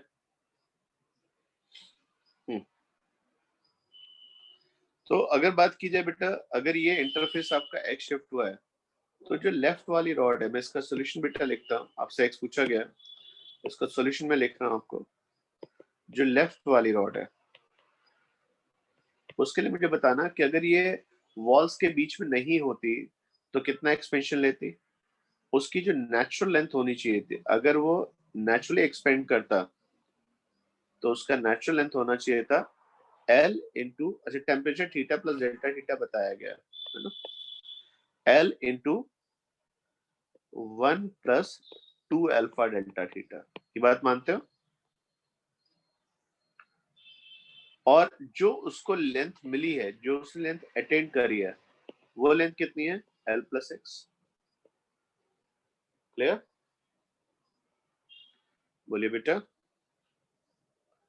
यस तो सर। अगर मैं आपसे पूछूं इसमें स्ट्रेन कितना होगा, तो रॉड के लिए बच्चे याद है स्ट्रेन क्या होता था, फ्रैक्शनल चेंज इन लेंथ आता था, ओरिजिनल लेंथ एल हो गई, लेंथ कितनी बढ़नी चाहिए। अब देखो नेचुरल लेंथ कितनी हो गई बेटा आपके पास, इन दोनों का होना इतना चाहिए था और मिला इतना, इन दोनों का डिफरेंस की वजह से बच्चे यहाँ पे स्ट्रेन आएगा।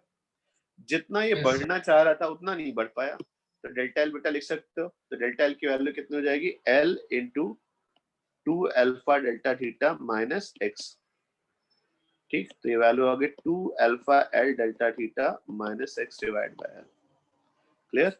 अगर स्ट्रेन है तो स्ट्रेस निकाल सकते हो। स्ट्रेस किसके इक्वल होता है, F by A is equal to Y into delta L by sorry Y into strain. ये पढ़ा है सबने, ये डिस्कशन हो चुका है ना आपका। Yes, sir. तो y इंटू स्ट्रेन, स्ट्रेन कितना हो जाएगा 2 alpha L delta theta minus X divide by L, और a से मल्टीप्लाई कर दिया। शायद इसका y भी 2y दिया गया था। क्या ये फोर्स आ गया बेटा, क्लियर। राइट रॉड में भी क्या कुछ फोर्स आया होगा ऐसे। राइट रॉड की नेचुरल लेंथ कितनी होनी चाहिए थी, उसकी जो नेचुरल लेंथ होनी चाहिए थी वो कितनी होती, L into 1 plus alpha delta theta. दिख रहा है, अल्फा था ना, Yes, sir. L into 1 plus, लेकिन उसकी लेंथ कितनी आई है, सो उसकी जो लेंथ आपने अटेन करी है, अटेन लेंथ बेटा कितनी हो L जाएगी, minus X. L minus x. अगर पूछो बच्चे स्ट्रेन कितना होगा, तो स्ट्रेन होता है ओरिजिनल लेंथ कितनी थी L और नेचुरल से अटेन लेंथ का डिफरेंस। तो क्या ये वैल्यू बच्चे L alpha delta theta plus X हो जाएगा। Yes, sir. अब अगर L alpha delta theta plus strain आया तो स्ट्रेस किसके इक्वल होता है, F by A is equal to Y, इसका यंग मॉडुलस तो था ही वाई, स्ट्रेन से मल्टीप्लाई करेगा L alpha delta theta plus X divide by L आ गया। क्या यहाँ से फोर्स की वैल्यू क्लियर है, Y A alpha delta theta plus X divide by L के फॉर्म में आ गया। अब बात यह है कि ये जो दो फोर्स आपने बनाए बच्चे, एक ये वाला और एक ये वाला, यही फोर्स तो पूरी रॉड कंपोजिट में लगेगा ना। क्या आपको लगता है कहीं फोर्स ज्यादा कहीं कम होगा, सर यहाँ से फोर्स एफ आएगा, इधर से फोर्स एफ आएगा, इस पे फोर्स एफ आएगा, ये एफ आएगा। तो इक्विलिब्रियम के चलते दोनों फोर्स बच्चे क्या होने चाहिए, सेम होने चाहिए। बोलिए। सर सेम तो तब होगा ना जब वही साइड शिफ्ट हो चुका होगा। हाँ, बस हम इक्विलिब्रियम की बात करेंगे ना। Yes, sir. Yes, sir. Equilibrium Yes, में sir, तो अब फिर सब होगा। सेट हो चुका है ना। ये पूछा, after heating the rod by what distance interface is shifted. तो जब आप रॉड को हीटिंग दे चुके हैं, इक्विलिब्रियम आ चुका है, सब कुछ सेट हो चुका है, तब की बात। क्लियर। तो जब दोनों वैल्यूज को बच्चे अगर मैं सेम करूं तो Y A by L 2 alpha L delta theta minus X divide by L. Sir आपने जो ऊपर जो आपने जब आपने ये बताया था, तो आपने के को जब आपने सब्स्टिट्यूट किया था ना, मुझे वो नहीं समझा था। कौन सा सर ऊपर जब आपने इसके पहले वाले क्वेश्चन यहाँ में। पर आप यस ऐसे बैक जाने की जरूरत नहीं, आप पहले इसको समझिए फिर आगे बढ़िए, फिर मैं आपको दोबारा एक्सप्लेन करूंगा। Y A by L into L alpha delta theta plus X, यहाँ से कुछ कैंसिल होगा sir, Y A by L cancel हो गया, 4 alpha L delta theta minus 2x is equal to L और 4 alpha, Y by L cancel हो चुका था ना, तो यहाँ पे अपने को थोड़ा ठीक करना पड़ेगा। 4 डिनोमिनेटर में L कहाँ से लाया, अल्फा एक L बच एल गया। पूरा वाई एल कैंसिल हो गया ना, 4 अच्छा, alpha L yes, sir. Delta theta minus 2x is equal to L alpha delta theta plus X. तो 3x इधर आएगा बच्चों, इसको इस साइड लाओगे तो 3 alpha L delta theta. x की वैल्यू बच्चे कितनी आ जाएगी, यहाँ से सॉल्व करिएगा तो एल अल्फा डेल्टा थीटा। ठीक है, Yes, sir. तो ये बच्चे आपका शिफ्ट आएगा। अगर ये शिफ्ट रेडी है तो क्या फोर्स भी निकाल सकते हो, अगर एग्जाम में पूछा जाए फोर्स कितना होगा। तो सिंगल रॉड वाले में तो चलो ठीक था, एक रॉड का डिस्कशन था, एल नॉट से बढ़ के L naught alpha delta theta और एफ बाई के, और K equal to Y A बेल बच्चे अपने स्प्रिंग सॉलिड वाले चैप्टर में पढ़ा हुआ है। एक वायर के अंदर जो के का इफेक्ट आता है स्प्रिंग से अगर रिलेट करके पढ़ो तो वाई ए बेल आता है। क्लियर? सर फोर्स की क्या जरूरत पड़ेगी? फोर्स की बेटा एग्जाम में क्वेश्चन पूछा जाएगा, आप ऐसी जरूरत पे क्यों जा रहे हैं? इफ ही इज आस्किंग तो ये कह दो भाई आपको नंबर चाहिए तो नंबर चाहिए तो फोर्स निकालिए, नहीं चाहिए तो फोर्स मत निकालिए। And if he is asking some question तो उसका कोई मोटिव है कि आपकी नॉलेज चेक करे।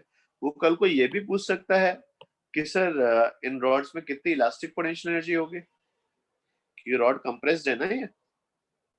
Yes sir.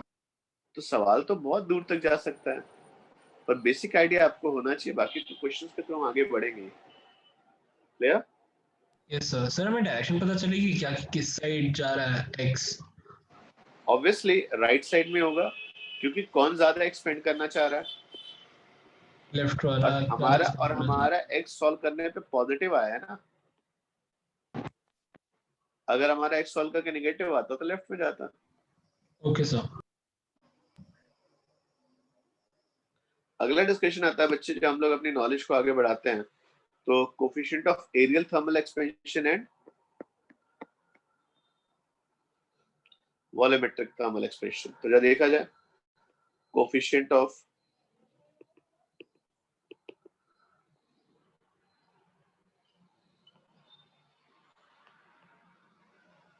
Aerial thermal expansion.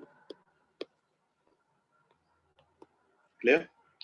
तो देखो बात यह है कि भाई आपने बोला कि सर मेरे पास यहाँ पे ये एक स्क्वायर लिया बच्चा आपने, ठीक, इसको आप गर्म करते हैं और पता लगा कि सर इसकी डायमेंशन, नो डाउट इतना चेंज नहीं आता है, सबको पता है चेंजेस बहुत जरा से हैं, ठीक है, चेंज आया।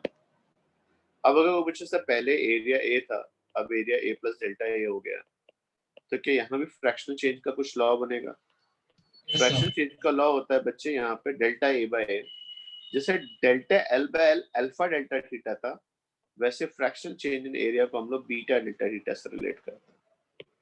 यहाँ पे टेम्परेचर थीटा पे इतना एरिया था, हीट अप करने पे theta plus delta theta degree centigrade पे एरिया बढ़ गया, तो फ्रैक्शनल चेंज इन एरिया को बच्चे हम लोग बीटा डेल्टा थीटा लिखते हैं। तो basically fractional change in area is equal to beta times of change in temperature. चलिए बात यह आई है, तो इसको क्या हम लोग और अच्छे से लिख सकते हैं, तो इसको a equal to A naught into 1 plus beta delta theta भी लिखा जा सकता है। Clear? It is quite similar to length equal to l naught into 1 plus alpha delta theta. ठीक है? यस सर, बस मॉडुलस सर वो सब चेंज हो गया। अगर मैं आपको एक छोटा सा डिस्कशन लूं कि अगर कोई आइसोट्रोपिक सॉलिड है, आइसोट्रोपिक सॉलिड का मतलब बच्चे एक ही कि हर डायमेंशन में एक जैसा बढ़ना। तो आइसोट्रोपिक सॉलिड को मैं क्या करूं, हीट अप करूं। जैसे मान लो आपने एक यहाँ पे रिंग ली और उस रिंग को गर्म कर दिया, हम सब ये एग्री करते हैं कि इसकी रेडियस अगर r थी तो r प्लस डेल्टा r हो जाएगी। क्लियर? एरिया a होगा तो a प्लस डेल्टा a हो जाएगा। क्यों ना हम लोग a प्लस डेल्टा a वाले एरिया को a से डिवाइड करें, तो a प्लस डेल्टा हो जाएगा r प्लस डेल्टा r के कोरस्पॉन्डिंग एरिया, और a हो जाएगा r के कोरस्पॉन्डिंग एरिया। पाई कैंसिल हो गया, ये टर्म आ गया 1 plus delta r by r whole square. सबको क्लियर है फ्रैक्शनल चेंज इन लेंथ कितना होता है, अल्फा डेल्टा थीटा, और ये टर्म आ जाएगा fractional change in area plus A. ये बात आपको क्लियर है कि भाई अल्फा छोटा होता है, normal range in temperature 20-25 degree centigrade का चेंज आएगा, तो ये वैल्यू 1 से बहुत छोटी होगी, 2 अंदर कैरी करोगे तो वैल्यू हो जाएगी 1 plus 2 alpha delta theta is equal to 1 plus delta A by. अगर मैं यहाँ से आपसे पूछूं तो फ्रैक्शनल चेंज इन एरिया की वैल्यू क्या आ रही है, तो आप बोलोगे 2 अल्फा डेल्टा थीटा। तो ऑब्वियसली पहले हमने जब लिखा था तो फ्रैक्शनल चेंज इन एरिया कितना था, beta delta theta. Fractional change in area अब कितना आ रहा है, 2 अल्फा डेल्टा थीटा, तो बीटा की वैल्यू किसके इक्वल हो जाएगी, 2 अल्फा के इक्वल। क्लियर? डन? ये अगर सेम ही नेचर का सॉलिड है ना, तो तभी होगा ना बट सेम नेचर नहीं, उसका एक्सपेंशन हर देखो तुम्हें समझाऊं, कल को मैं एक रॉड ऐसी लूं एल्यूमिनियम की और एक रॉड ले लूं स्टील की, है ना, आइसोट्रोपिक वाली बात तो खत्म ही हो गई ना। अब जब गर्म करोगे तो एक कम एक्सपेंड करेगा, एक ज्यादा एक्सपेंड करेगा, तो शेप भी डिस्टर्ब हो जाएगा। आप आइसोट्रोपिक में शेप मेंटेन तो रहेगा। Clear? Yes sir, yes yes. Yes तो sir. Beta equal to 2 alpha आता है। तो बहुत ऑब्वियस भी है, अगर आपके लेंथ में 1% का चेंज आ रहा है तो एरिया में 2% का चेंज होना चाहिए। हाँ सर, क्योंकि Clear? लेंथ इनटू लेंथ मतलब हाँ, मतलब स्क्वायर का फैक्टर आएगा, स्क्वायर की स्क्वायर का पावर फैक्टर आएगा। यस ट्रांसफर सर, होगा, 2 यस का फैक्टर आएगा। क्लियर? Yes sir, yes. अब अगर बच्चे मैं इससे पूछूं कि सर क्या coefficient of volume thermal expansion भी होता है? हाँ sir, coefficient of volume thermal expansion अगर पूछा जाए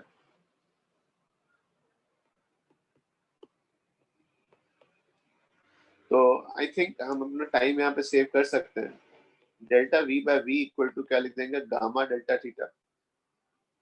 ठीक है, और अगर आपके पास से आइसोट्रोपिक सॉलिड होगा, आइसोट्रोपिक सॉलिड मतलब हर डायमेंशन में एक जैसा चले, तो उस केस में गामा की वैल्यू बच्चे 3 अल्फा आएगी।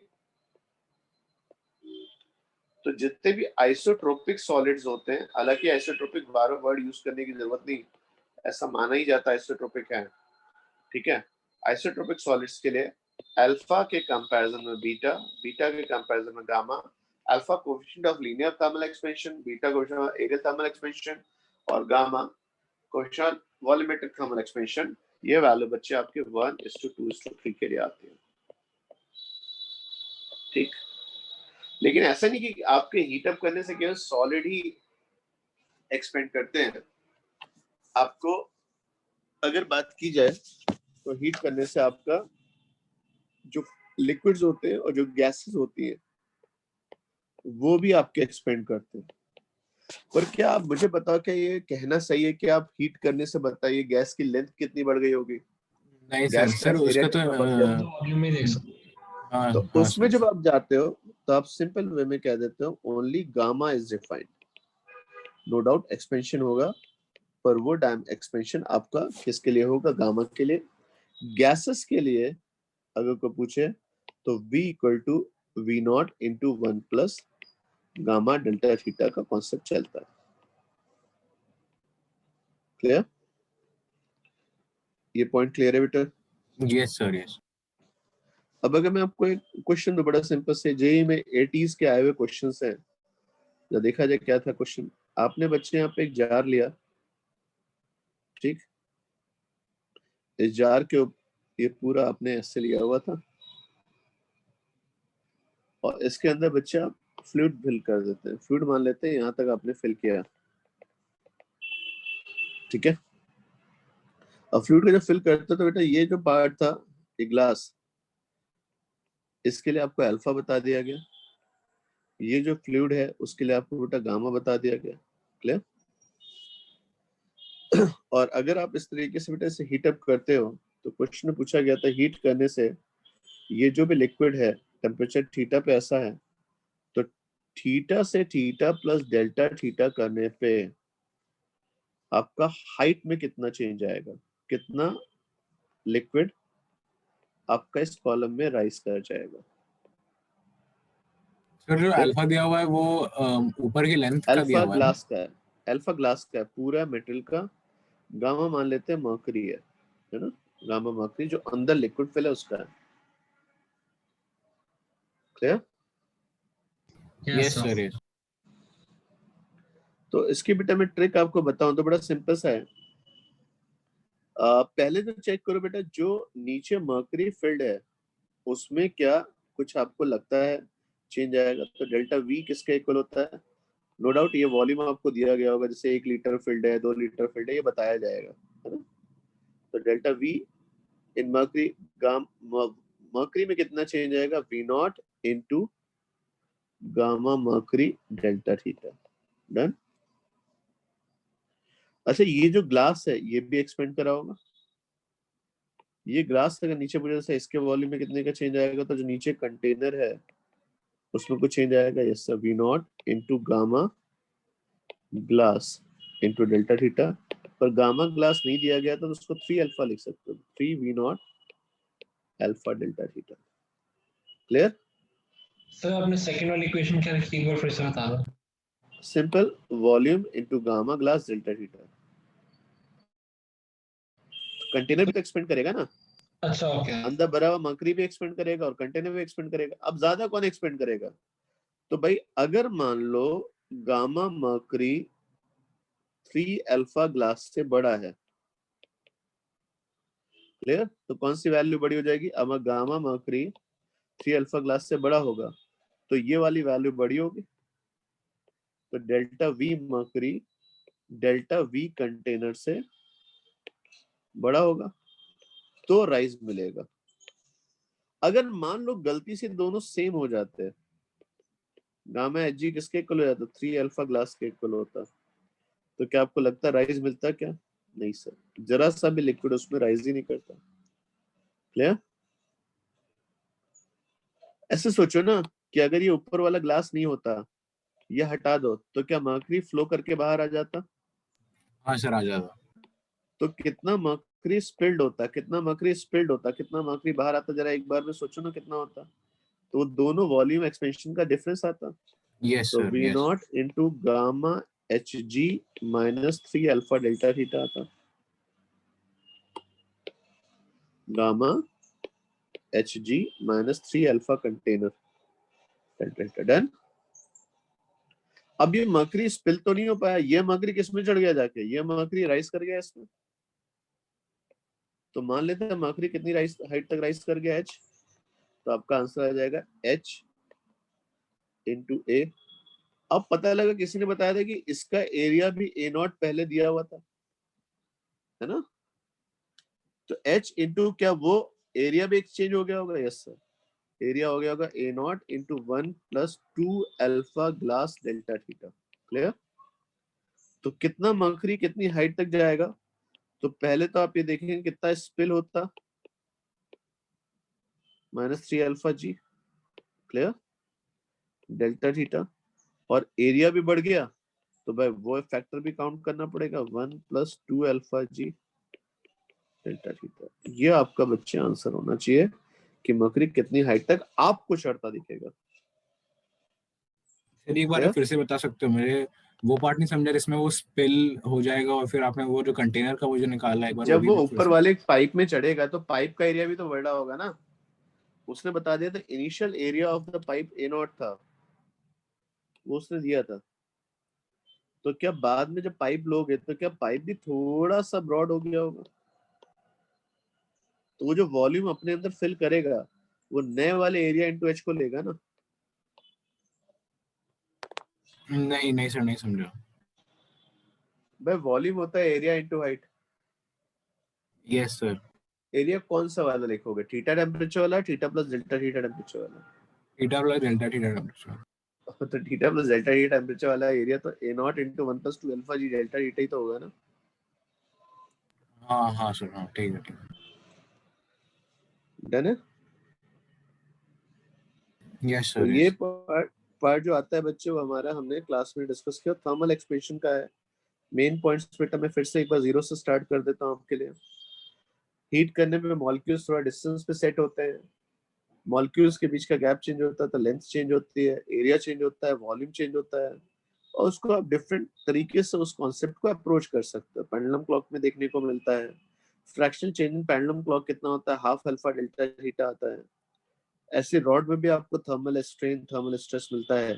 अगर आप उसको दो वॉल्स के बीच में फिक्स करके हीट करोगे तो फिर तो वॉल को पुश करने की कोशिश करेगा। थर्मल एक्सपेंशन भी होता है, एरियल भी होता है, और वॉल्यूम भी आता है। ये क्लियर है? Done. Yes sir. Yes sir. Next discussion आता है बच्चे, हमारा एक पार्ट आपका चैप्टर का कंप्लीट होता है यहाँ पर, है ना? कंप्लीट हो गया। पार्ट 10%। ओके, टोटल बच्चे इसमें छोटे छोटे बहुत छोटी छोटी यूनिट्स हैं, तो वो यूनिट्स का एक पार्ट आपका अभी कंप्लीट हुआ है। ओके, 10% मान लीजिए भी कंप्लीट हुआ। नेक्स्ट पार्ट स्टार्ट करें इसका। Yes sir. Yes sir. Next part आता है बच्चे इसमें आपके पास, इसको बोलते हैं हम लोग कैलोरीमेट्री।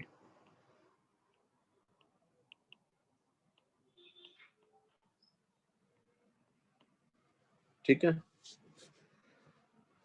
कैलोरीमेट्री बेटा बड़ा सिंपल सा डिस्कशन है। जब आप किसी मेटर को आप हीट देते हो तो वो हीट का दो तरीके से यूज करता है। जैसे आप पानी को गर्म करो, तो पानी का अगर आप एक सैंपल लेते हो, मान लीजिए आपका एक सैंपल है जिसका मास m है, टेम्परेचर थीटा है, और आप उसको फ्लेम से हीट करते हैं। क्लियर? सबको क्लियर है? जब आप इसे फ्लेम से हीट करोगे तो टेम्परेचर आपका बढ़ता जाएगा, थीटा से बढ़ गया, थीटा प्लस डेल्टा थीटा हो जाएगा, टेम्परेचर बढ़ गया इससे। क्लियर? तो अब आपके मन में बात आती है कि सर जो आपने हीट दी वो कहाँ गई?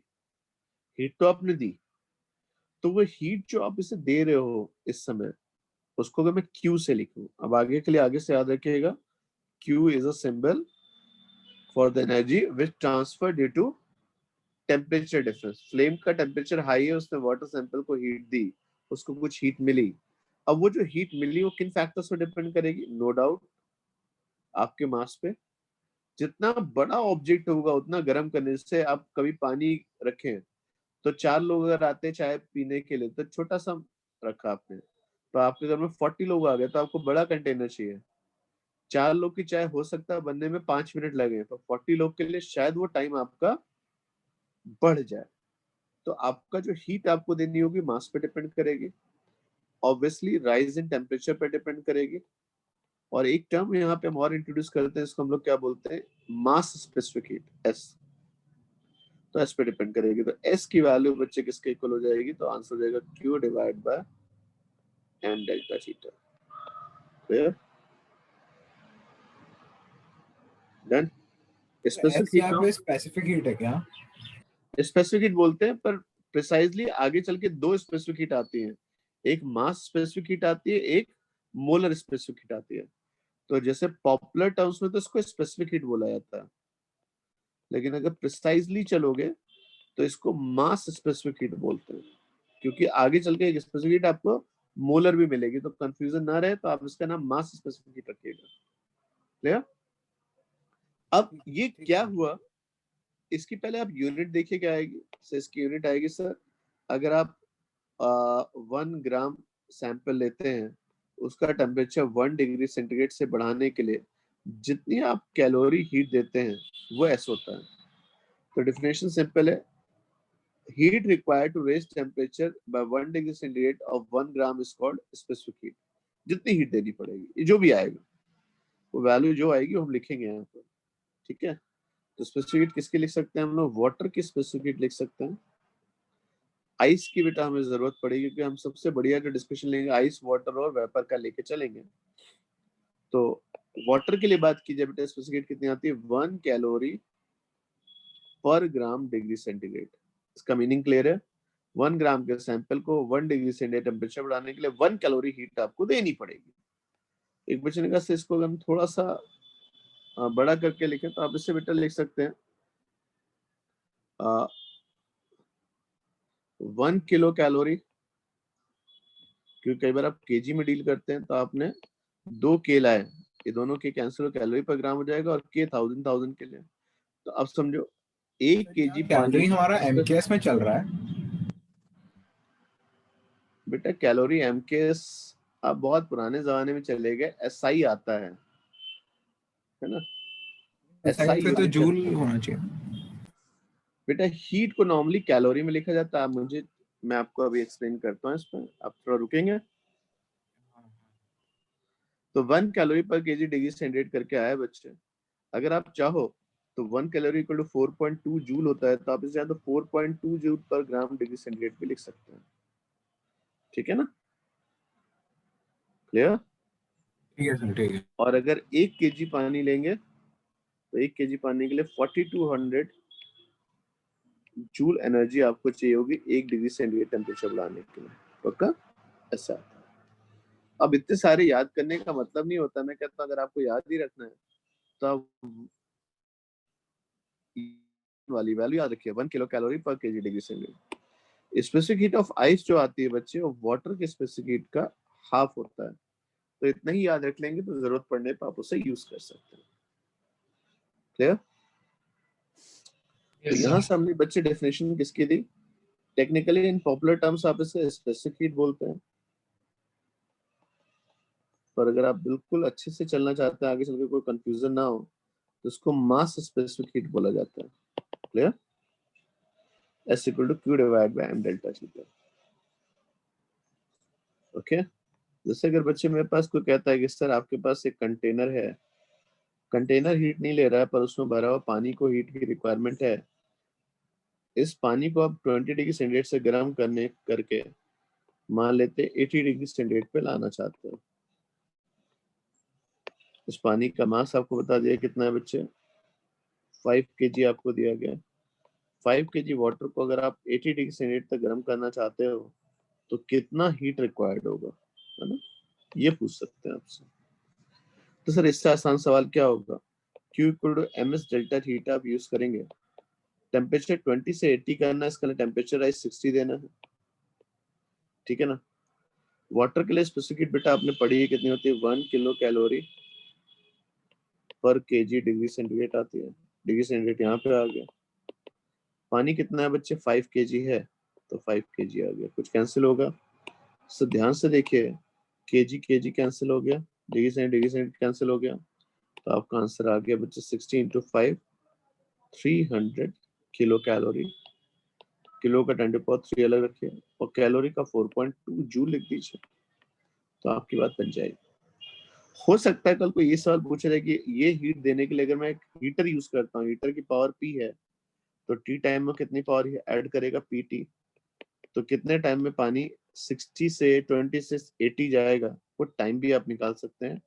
टाइम को किससे डिवाइड कर दीजिएगा, इस टर्म को 300 इंटू 10⁻³ पावर से इंटू 4.2 को किससे डिवाइड कर दे, पावर से, तो टाइम भी आ जाएगा। बहुत नॉर्मल से डिस्कशन है यहाँ पर।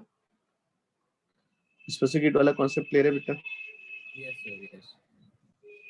अब हाँ सर, हाँ। जब आप पानी को गर्म करते जाते हो, जैसे हम लोग घर में चाय को, जब चाय का पानी, जैसे मेरे घर पे कोई फ्रेंड आया तो मैं, ठीक है सब लोग कहते हैं चाय पीते हैं, तो मैंने क्या किया, पानी को एक छोटे से कंटेनर में रख के गैस को ऑन करके गैस पे रख दिया, गैस ऑन करी और दोस्तों साथ गप्पे मारने बाहर आ गया। मैं किचन से थोड़ी डिस्टेंस पे बैठा था और मुझे सडनली उसमें से एक आवाज सुनाई दी, बबल्स की, बुड़ बुड़ बुड़ बुड़ बुड़ बुड़, और इससे मुझे लगता है कि हाँ अब मेरा पानी बॉइलिंग स्टेट में आ गया। तो दो चीजें हैं, अगर पानी को आप लेते हो M पे मास है, थीटा टेम्परेचर है, पहले आपने गैस में उसको गर्म किया, गर्म करते करते आपने उसका टेम्परेचर थीटा से बढ़ा के थीटा प्लस डेल्टा थीटा करते गए। लेकिन आपको बस समझ में आ रही, जो मेरे किचन में बैठे बैठे जो मुझे आवाज आ रही है पानी के उबलने की, वो एटमॉस्फेरिक प्रेशर पे 100 डिग्री सेंटीग्रेड पे ऐसा होता है। अब बोल सकते हैं सब बॉइलिंग स्टार्ट हो गई। क्लियर? कुछ बॉइलिंग कैसा प्रोसेस है सर, बहुत ज्यादा तो हमने नहीं पढ़ा, पर एक चीज हम सब ने पढ़ी है, बॉइलिंग के केस में टेम्परेचर फिक्स हो जाता है। अब पानी जो है, मान लेते हैं M kg था, तो M kg वाटर था, 100 डिग्री सेंटीग्रेड, टेम्परेचर फिक्स हो गया। क्या इस समय भी आपकी गैस कुछ हीट ऐड कर रही है? हीट ऐड करने से कितनी हीट ऐड करी होगी, कितनी हीट इस समय ऐड हो रही होगी, उसके लिए ms डेल्टा थीटा तो नहीं चल सकता। क्लियर? मान लेते हैं बच्चे आपका जो मास था वो अब m माइनस एम नॉट रह गया, क्योंकि तुम बॉइलिंग वाटर को गर्म करोगे तो पानी तो कम होता जाएगा, तो कितना मास वेपर के फॉर्म में चला गया, एम नॉट। तो ये एम नॉट मास से यहाँ पे हीट कैसे लिखी जाए, ms डेल्टा थीटा तो चलेगा नहीं, तो आंसर आता है Q is equal to M naught L. M naught clear है, कौन सा मास हुआ? M naught is the mass of converted steam, जो पानी स्टीम में कन्वर्ट हुआ था उसकी बात आई। और सर हमारा एल इधर लेटेंट हीट है ना?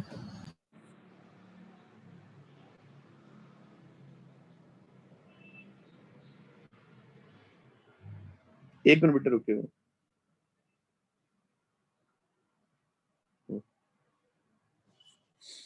तो मास ऑफ कन्वर्टेड स्टीम बेटा है आपके पास, ठीक है ना।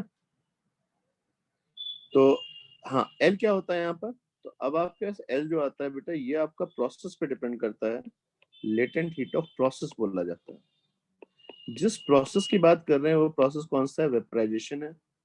तो इसकी वैल्यू अगर मैं पानी के लिए बात करूं, किसके, पानी से, वाटर से स्टीम वाला जो प्रोसेस है, उस केस में अगर मैं एल की बात करूं तो 540 कैलोरी पर ग्राम आता है, ठीक। ऑब्वियसली तुम चाहो तो इसे 540 किलो कैलोरी पर किलोग्राम भी लिख सकते हो, तो भी बात चलेगी। डन। Yes sir. तो आपके पास हीट के दो फॉर्मूले आए, एक फॉर्मूला है एम एस डेल्टा थीटा, और एक फॉर्मूला आपके पास आ गया Q equal to M naught into L mass of converted steam, जो भी आपका कन्वर्ट होगा उतना होगा। टेक्निकली कुछ ऐसा हो रहा होगा कि जब आपने इसको हीटअप करना चालू किया होगा, है ना, मान लेते जब आपने हीटिंग स्टार्ट करी थी, तो किसी सैंपल की जब आप हीटिंग स्टार्ट करोगे तो इनिशियल और फाइनल में कुछ डिफरेंस है।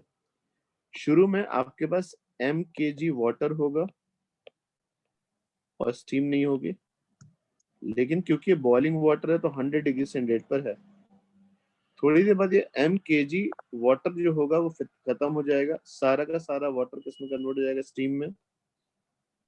अब सारा पानी खत्म, 0 kg वाटर बचा, सारा m kg वाटर किसमें कन्वर्ट हो गया, m kg स्टीम में, 100 डिग्री सेंटीग्रेड। तो ये बॉइलिंग वाटर था, ये स्टीम आ गई। क्लियर। इस पीरियड में आपने कुछ टाइम लिया होगा, कितनी हीट ऐड करी होगी, तो Q इक्वल टू ml आपने हीट ऐड करी होगी। क्लियर।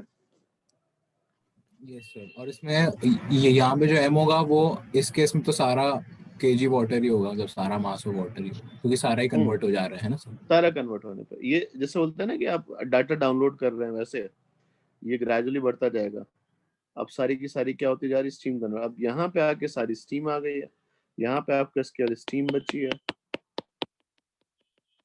यहाँ पे आपके पास वाटर था। समझ गया सर, समझ गया, समझ गया, समझ गया।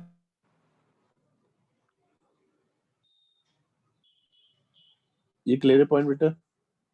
Yes sir. Sir L yes की सर, वैल्यू हर यस। एक एलिमेंट और प्रोसेस के अलग आती है ना। हाँ, जैसे S जो होगा वो एलिमेंट का डिफाइंड होगा, L जो होगा वो एलिमेंट के ही प्रोसेस पे डिपेंड करेगा, क्योंकि उसका दो प्रोसेस होंगे। जैसे वाटर के लिए बात की जाए, लेटेंट ऑफ वेपराइजेशन क्या होगी, वाटर स्टीम की 540। पर ऐसे बच्चे अगर पूछो लेटेंट ऑफ फ्यूजन या कंडेंसेशन कितना होगा फ्यूजन के लिए, या फ्यूजन या मेल्टिंग के लिए, तो फ्यूजन के लिए जब आप उसे आइस में कन्वर्ट करेंगे तो आंसर आएगा 80 कैलोरी पर ग्राम।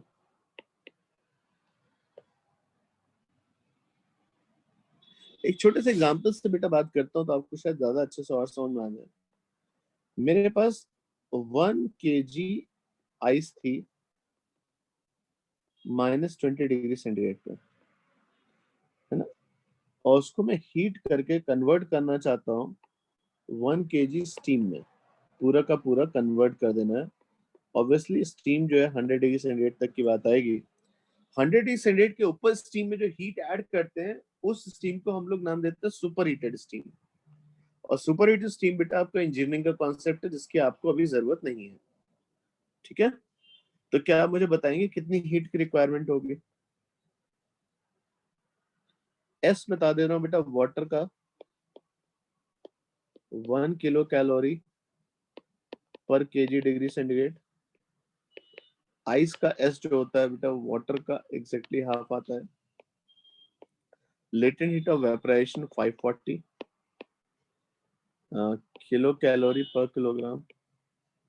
और लेटेंट ऑफ मेल्टिंग, जब आप इसको आइस को मेल्ट करोगे तो 80 kilo calorie per kilogram. Sir एक तो -20 से जीरो पहुंचने के लिए होगा, फिर जीरो पे कन्वर्जन जो होगा वो, फिर आप जीरो आंसर से बताइए बेटा, 100, फिर आंसर आंसर।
तो इसको बेटा देखेंगे, अगर आप इसे कन्वर्ट करोगे। सर एक और मिनट। ठीक है,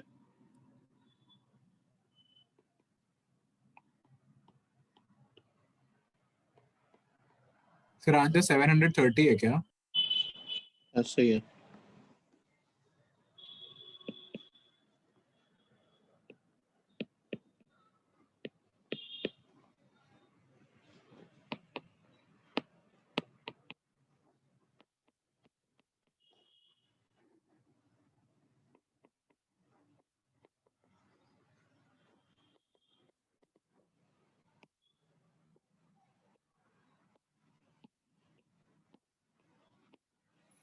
फिर तो बच्चे जो आपका आंसर है मुझे लगता है वो सही है। इसमें देखा जाए तो आपने जब 1 kg आइस -20 से 1 kg 0 तक लेके जाओगे तो टेम्परेचर राइज हो रहा है यहाँ पे ना।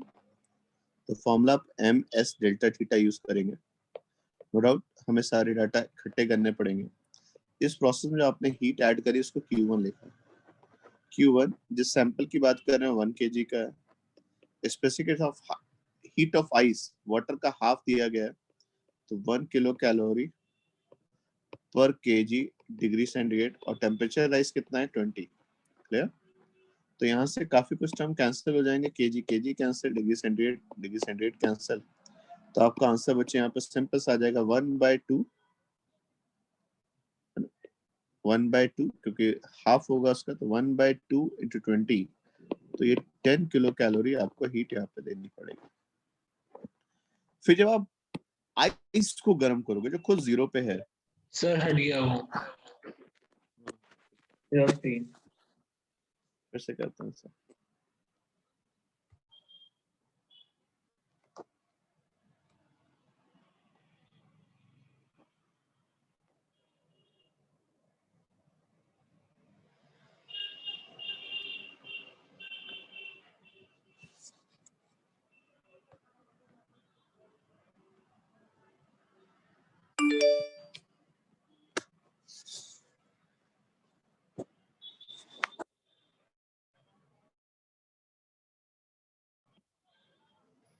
ठीक है, अभी आ रहा है? तो नहीं आया अब तक। सर फिर से चला गया, वो आ रहा है और जा रहा है। कोई बात नहीं, इसका मूड ठीक नहीं होगा।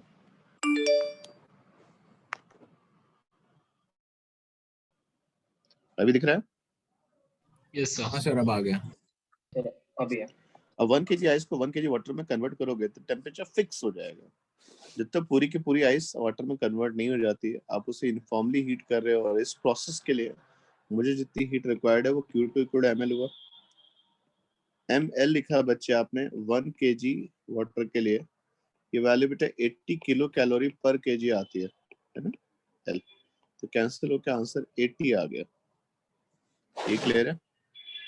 फिर पानी जब 0 पे आया तो आप उसे गर्म करोगे, और जब तक वो बॉइलिंग ना स्टार्ट हो जाए, पूरे वॉल्यूम में उसका टेम्परेचर ना बढ़ चेंज ना आना शुरू हो जाए, तो आप इसको बोलोगे ms डेल्टा थीटा। आपको यहाँ पे हीट देनी पड़ेगी क्योंकि टेम्परेचर का राइज है यहाँ पे। इस हीट को आपने Q2 बोला, इस हीट को आपने Q3 बोला, और Q3 की वैल्यू कितनी हो जाएगी ms delta theta.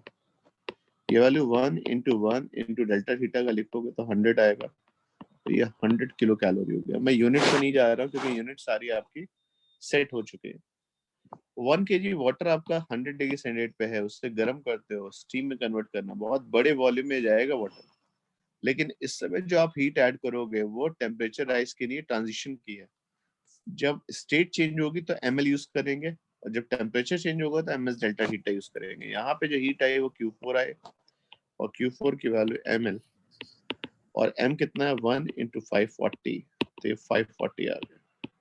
Total heat जो बच्चे आपको इस प्रोसीजर में ऐड करनी पड़ेगी तो वो वापस आपकी आ जाएगी। सर आपका स्क्रीन फिर से चला गया। एक मिनट।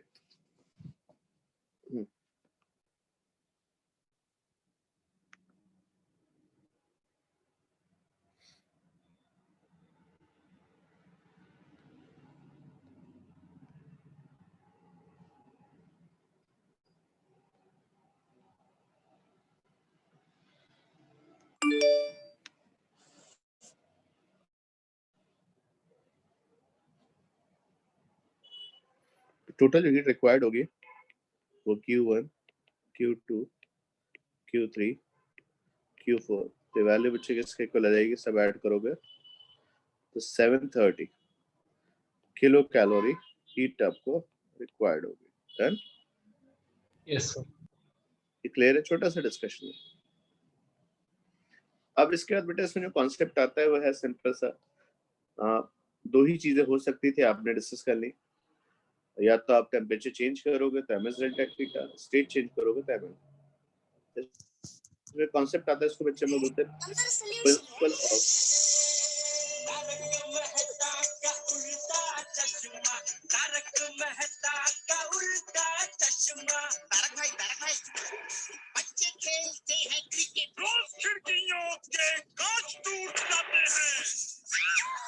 ये राजगोपाल अहमद कौन है? पता नहीं सर। पता नहीं सर, पहली बार मैं देख रहा हूँ, मैं भी नया ही।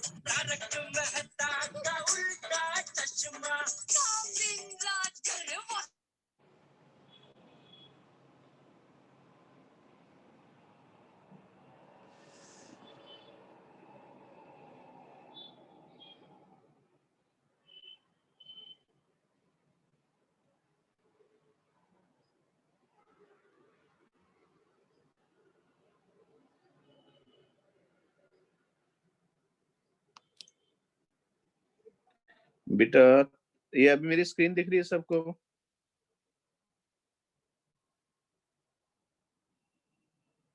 आप चैट में रिस्पॉन्ड कर सकते हैं, मैंने म्यूट कर दिया।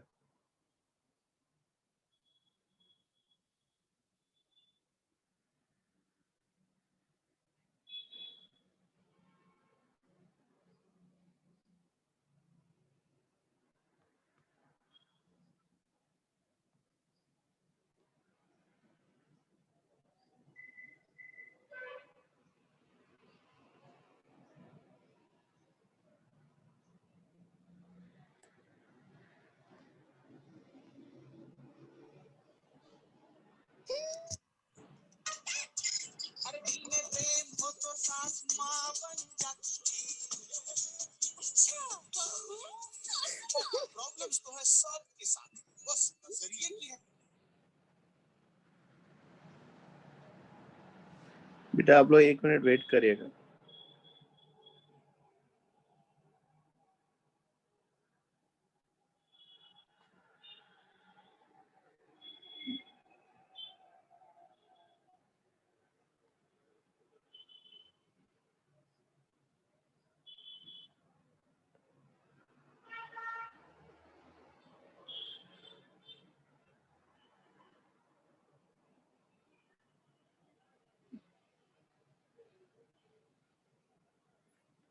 अभी मेरी वॉइस ऑडिबल है सबको? Yes sir. Yes sir, yes Audible है सर। आई थिंक वो कोई रैंडम था जो ऐसी मतलब। लेकिन लिंक ऐसे मिला कैसे सर? हाँ वो भी बात है मतलब। कोई बात नहीं, होता है। नाम भी बड़ा अच्छा था, राजगोपाल अहमद। Yes sir. काफी सेकुलर नाम था उसका। हाँ हाँ But सर, हाँ। अच्छा उसने हमारा एक बार एंथनी नहीं रखा।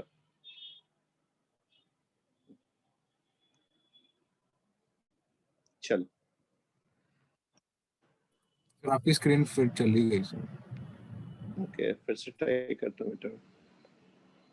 सर आप लोग कोई और डिवाइस यूज कर रहे हो क्या, या फिर कुछ चेंज किया क्या? नहीं, आज तो आईपैड ही यूज कर रहा हूँ। ये जूम में कल से प्रॉब्लम आ रही है थोड़ी सी। सर मेरे लिए जूम आज खुल ही नहीं रहा था। लाइक जो जूम की साइट है वो मेरे लैपटॉप पे खुल के ही नहीं दे रही थी।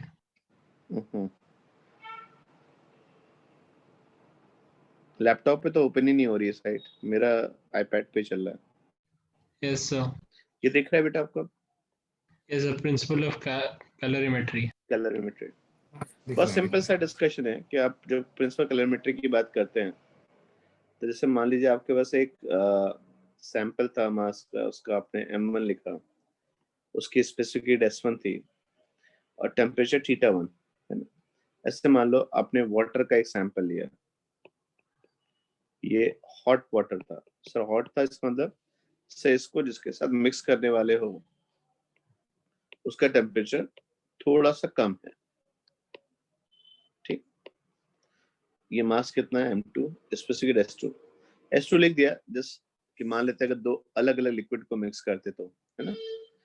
तो जब आप इनको मिक्स करते हो तो इनका आपस में एक हीट एक्सचेंज होता है, और ये दोनों बॉडीज को अगर मैं अलग अलग सोच पाऊं तो ये अब इक्विलिब्रियम में आ चुके हैं। एक से बॉडी पे हीट चली गई, दूसरे ने अब्सॉर्ब कर ली, इससे हीट इस पे गई, और final equilibrium temperature theta E लिखा आपने। क्लियर?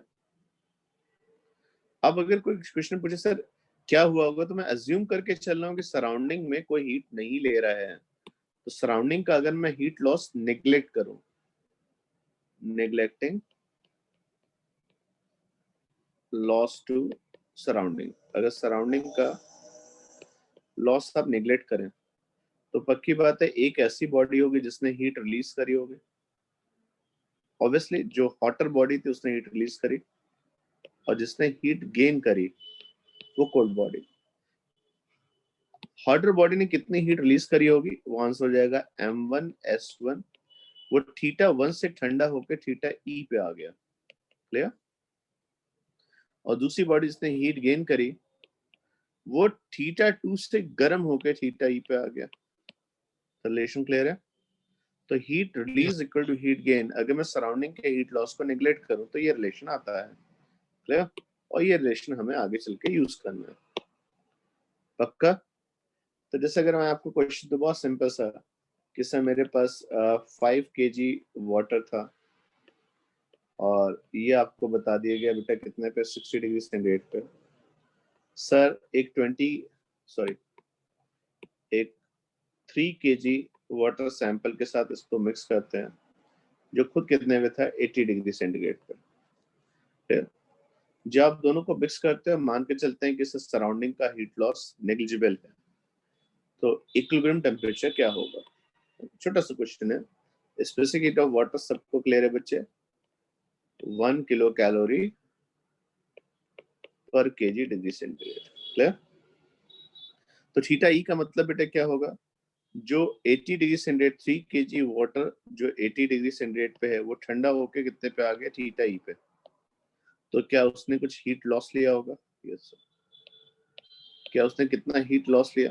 तो sir ms delta theta use करें, 3 × 1 × 80 से थीटा ई पे आ गया। सर वहीं पे दूसरी बॉडी जो है वो क्या होगी बच्चे, वो अगर ध्यान से देखोगे तो 60 से थीटा ई पे आई है, सॉरी 60 से थीटा ई पे आया, तो उसने क्या कुछ हीट गेन किया होगा। हीट गेन की वैल्यू बच्चे कितने जाएगी, 5 × 1 × थीटा ई माइनस 60। जब दोनों हीट गेन और हीट स्लॉट को सेम करा जाए, क्योंकि एक्सचेंज और कोई ले नहीं रहा, तो 3 × 80 minus theta E is equal to क्या हो जाएगा, 5 × थीटा ई माइनस 60।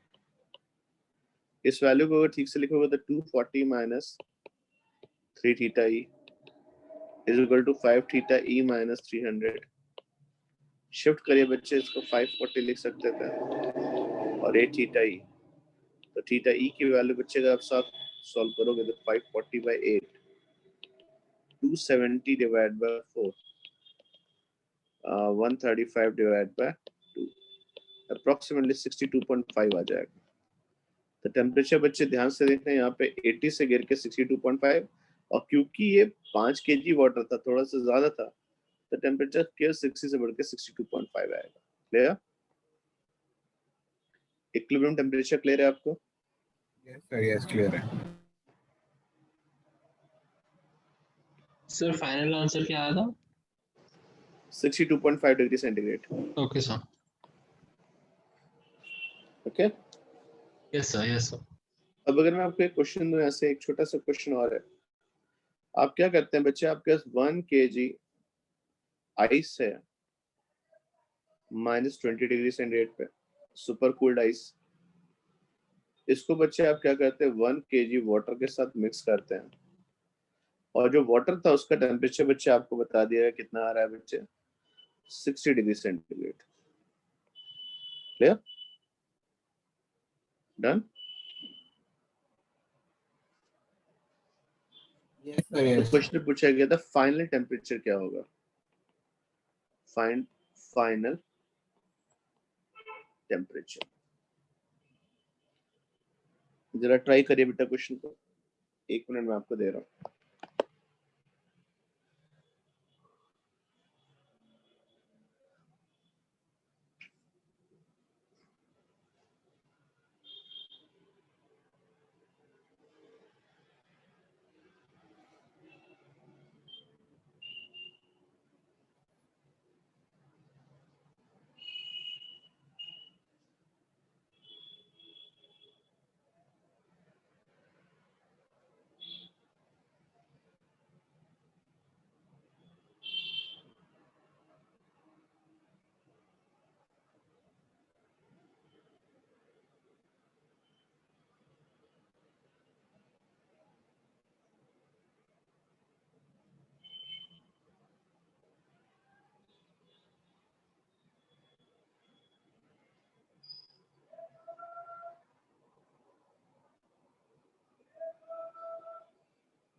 सर इसमें वो like ice to water conversion कैसे फिट करेगा समझ नहीं आ रहा। देखो बेटा बड़ा सिंपल सा डिस्कशन है इसमें, अगर देखा थोड़ा सा समझने वाली बात है। ये कहना बहुत आसान है कि प्रिंसिपल ऑफ कैलोरीमेट्री में हीट एक्सचेंज और हीट गेन सेम है, नो डाउट। यहाँ कोई दिक्कत नहीं थी, स्टेट का कोई इश्यू नहीं था। यहाँ पे एक प्रॉब्लम ये है, क्या सिचुएशन हो सकती है, हो सकता है आइस पूरी मेल्ट कर गई हो, है ना? Yes Yes, sir. sir. हो सकता है आइस पूरी में मेल्ट भी करे, मतलब हाँ, we don't तो know. अब ये जब ये जो आप वर्ड यूज करते हो सकता है, तो एक एम्बिग्यूटी है। तो जब एम्बिग्यूटी होती है तो हमें एक एजम्पशन से क्वेश्चन स्टार्ट करना पड़ता है ना? कई बार हमने ऐसा किया है, हमने प्रोजेक्टाइल वाले क्वेश्चंस में किया था, कि कोलिजन वाले क्वेश्चन में किया हुआ है, कई जगह जब क्लैरिटी फ्रिक्शन वाले क्वेश्चन में ऐसा किया था कि स्लिप करेंगे नहीं करेंगे, तो आप बोलते कर भी सकता है नहीं भी कर सकता, तो हम मान लेते थे कि साथ चल रहा है और फिर हम उस क्वेश्चन को वैसे स्टार्ट करते। तो हमने ऐसा इसमें एजम्पशन लिया कि लेट ऑल आइसेस मेल्टेड, है ना, और आपने मान लिया let all ices melted and final temperature is 0 degree centigrade. Done, ऐसा मानते हैं। तो ये जो आइस के साइड पे लोग हैं इन्होंने कितना हीट डिमांड किया हो, इन्होंने कहना होगा भाई हमें पहले तो आप टेम्परेचर हमारा -20 से 0 बनाओ, फिर पूरी आइस मेल्ट कराओ, तो हम इतनी हीट देंगे। आइस का टेम्परेचर बढ़ाने में कितनी हीट देनी पड़ेगी? 1 × 1/2 × 20, ये 10 किलो कैलोरी हीट मांगेगा। फिर पूरा आइस को मेल्ट करने के लिए हीट जो रिक्वायर्ड होगी 1 × 80, तो ये 80 किलो कैलोरी इससे हीट, यानी द टोटल इसको हीट रिक्वायर्ड 90 है। अच्छा, पानी कितनी हीट दे सकता है, उसका हीट लॉस? भाई आपने माना है पानी ठंडा होके 0 पे आ रहा है, कहां से? 60 से 0 पे आ रहा है। अब अगर 60 से 0 पे आओगे तो हीट लॉस आप लिख सकते हो, किसके इक्वल हो जाएगा? ms डेल्टा थीटा, मास 1 kg s1, आप 60 से 0 पे आ गए तो आपका आंसर 60 आ गया। क्लियर? तो अब दिक्कत यही बच्चे कि जो आप बोलना चाह रहे हो उस बात को समझो अच्छे से, वो क्या कह रहे हो। ये कह रहा है मुझे हीट 90 चाहिए, ये कह रहा है मैं ठंडा होके हीट 60 दे सकता हूँ। इसकी डिमांड 90 की है, इसकी सप्लाई 60 की है। तो अब ये थोड़ा सा डिस्क्रिपेंसी आ गई ना कि यार एक कह रहा है मुझे 90 चाहिए, एक कह रहा है 60 दूं। तो अब एडजस्टमेंट किसके अकॉर्डिंग होगा? एडजस्टमेंट उसी के अकॉर्डिंग होगा जो दे सकता है, मतलब सप्लाई 60 के अकॉर्डिंग ही होगा। सप्लाई डिसाइड करेगी बच्चे। तो हीट बिल्कुल सिंपल, जैसे बोलते हैं ना, जेंटली बोलेगी, विनम्रता से बोलेगी, ठीक है आप हमें 60 हीट दे सकते हैं, तो हीट को मैं 60 मान लेता हूँ, पर अब मुझे ये 60 हीट यूज करनी है गर्म करने में और पिघलने में। ऑब्वियसली पूरा 90 मिलता तो मेल्ट करता, तो ये आपकी रिक्वायरमेंट थी और ये आप दे सकते थे। तो अब आप ध्यान दें, अगर 60 अगर यूज करोगे तो आइस को 0 डिग्री सेंटीग्रेड तक आने के लिए हीट कितनी रिक्वायर्ड थी? 10। 60 में से 10 यूज हो गई, तो बची कितनी? सर मेल्टिंग के लिए जो हीट अवेलेबल है वो 50 है, तो कितना मास मेल्ट होगा? तो 50 डिवाइड बाय L, 80 लिखा, 5/8। 5/8 का मतलब समझे क्या हुआ? पहले आपके पास जो सैंपल था उसमें 1 kg आइस और 1 kg वाटर था, ठीक। अब जब सब बिल्कुल पानी ठंडा होके बढ़िया ऐसे आ चुका है, तो 1 kg वाटर नहीं है सर, 1 kg प्लस मेल्ट कितना हुआ? 5/8। 5/8 kg मेल्ट तो हुआ है आपका सर। 13/8 kg वाटर होगा, और इसी में एक छोटा सा क्यूब फ्लोट कर रहा होगा, किसका बच्चे? आइस का। 3/8 आइस kg। कितना होगा? मेल्ट हो गया है 5/8, तो 1 में से 5/8 गया तो 3/8 आइस आपके पास आ गया। तो 3/8 kg आइस और 13/8 kg water. Yes sir. Clear? ये आपका डिस्कशन का तब यूज करना पड़ा जब आपकी स्टेट क्या हो गई बेटा? डिफरेंट हो गई। क्लियर? तो हमें एक कोई टेम्परेचर अज्यूम करना पड़ेगा ना, जैसे हाँ, अब आपने अब तुम 0 ऐसे सोचो, इसी क्वेश्चन में चेंज करो, अगर 60 की जगह बच्चे ये 80 होता, तो आंसर कहाँ पे चेंज होता? हीट रिक्वायर्ड कितनी होती? 90, ये कितना दे सकता था? 80, तो काम 80 के अकॉर्डिंग चलाना पड़ता। 80 में से 10 यूज हो जाता टेम्परेचर राइज के लिए और 70 अवेलेबल होता, तो आंसर 7/8 होता, तो ज्यादा आइस मेल्ट कर जाती। ठीक, मान लो ये 90 होता, तो ये 90 देता, आइस पूरी मेल्ट हो जाती और फाइनल टेम्परेचर 0 होता। और अगर मान लो ये बच्चे 95 होता, तो उसके ज्यादा हीट होती, तो टेम्परेचर 0 से बढ़ के कुछ एक्स्ट्रा और आता, वो हमें सॉल्व करना पड़ेगा, कितना आएगा। तो सारा एजम्पशन किस चीज पे? हीट एक्सचेंज पे है। ये बात पक्की, हीट एक्सचेंज होगा, लेकिन कैसे हीट लेगा वो आपको देखना पड़ेगा। डन है पॉइंट? यस सर, प्रायोरिटी उसको मिलेगी जो दे सकता है। हाँ सर, प्रायोरिटी मैं भी वही कह रहा था, प्रायोरिटी। नेचर का रूल है बच्चे, सप्लाई से चीजें डिसाइड होनी चाहिए। आप डिमांड से करोगे ना बच्चे, तो फिर आप कहीं ना कहीं एक्स्ट्रा कुछ गड़बड़ कर रहे होगे। ठीक है, ये मिल रहा है, इसके अकॉर्डिंग सेट हो जाए। डन है? तो ये भी एक छोटा सा पार्ट था जिसको हम कैलोरीमेट्री बोलते हैं, ये आपका कवर हुआ। ओके, सो तो 20% चैप्टर खत्म भी हो गया? नहीं ऐसा तो ना, इक्वल पार्ट्स में, इसमें 2 ही फॉर्मूले तो थे ना। हाँ वो भी बात है। हम्म,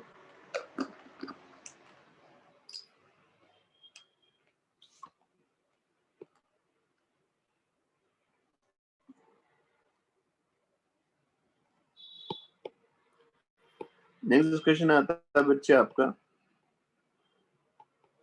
हीट ट्रांसफर। हीट ट्रांसफर एक बड़ी यूनिट है बच्चे, उसको आप एक दिन में नहीं कर पाओगे, हो सकता है 2-3 लेक्चर्स लगे इसमें, है ना।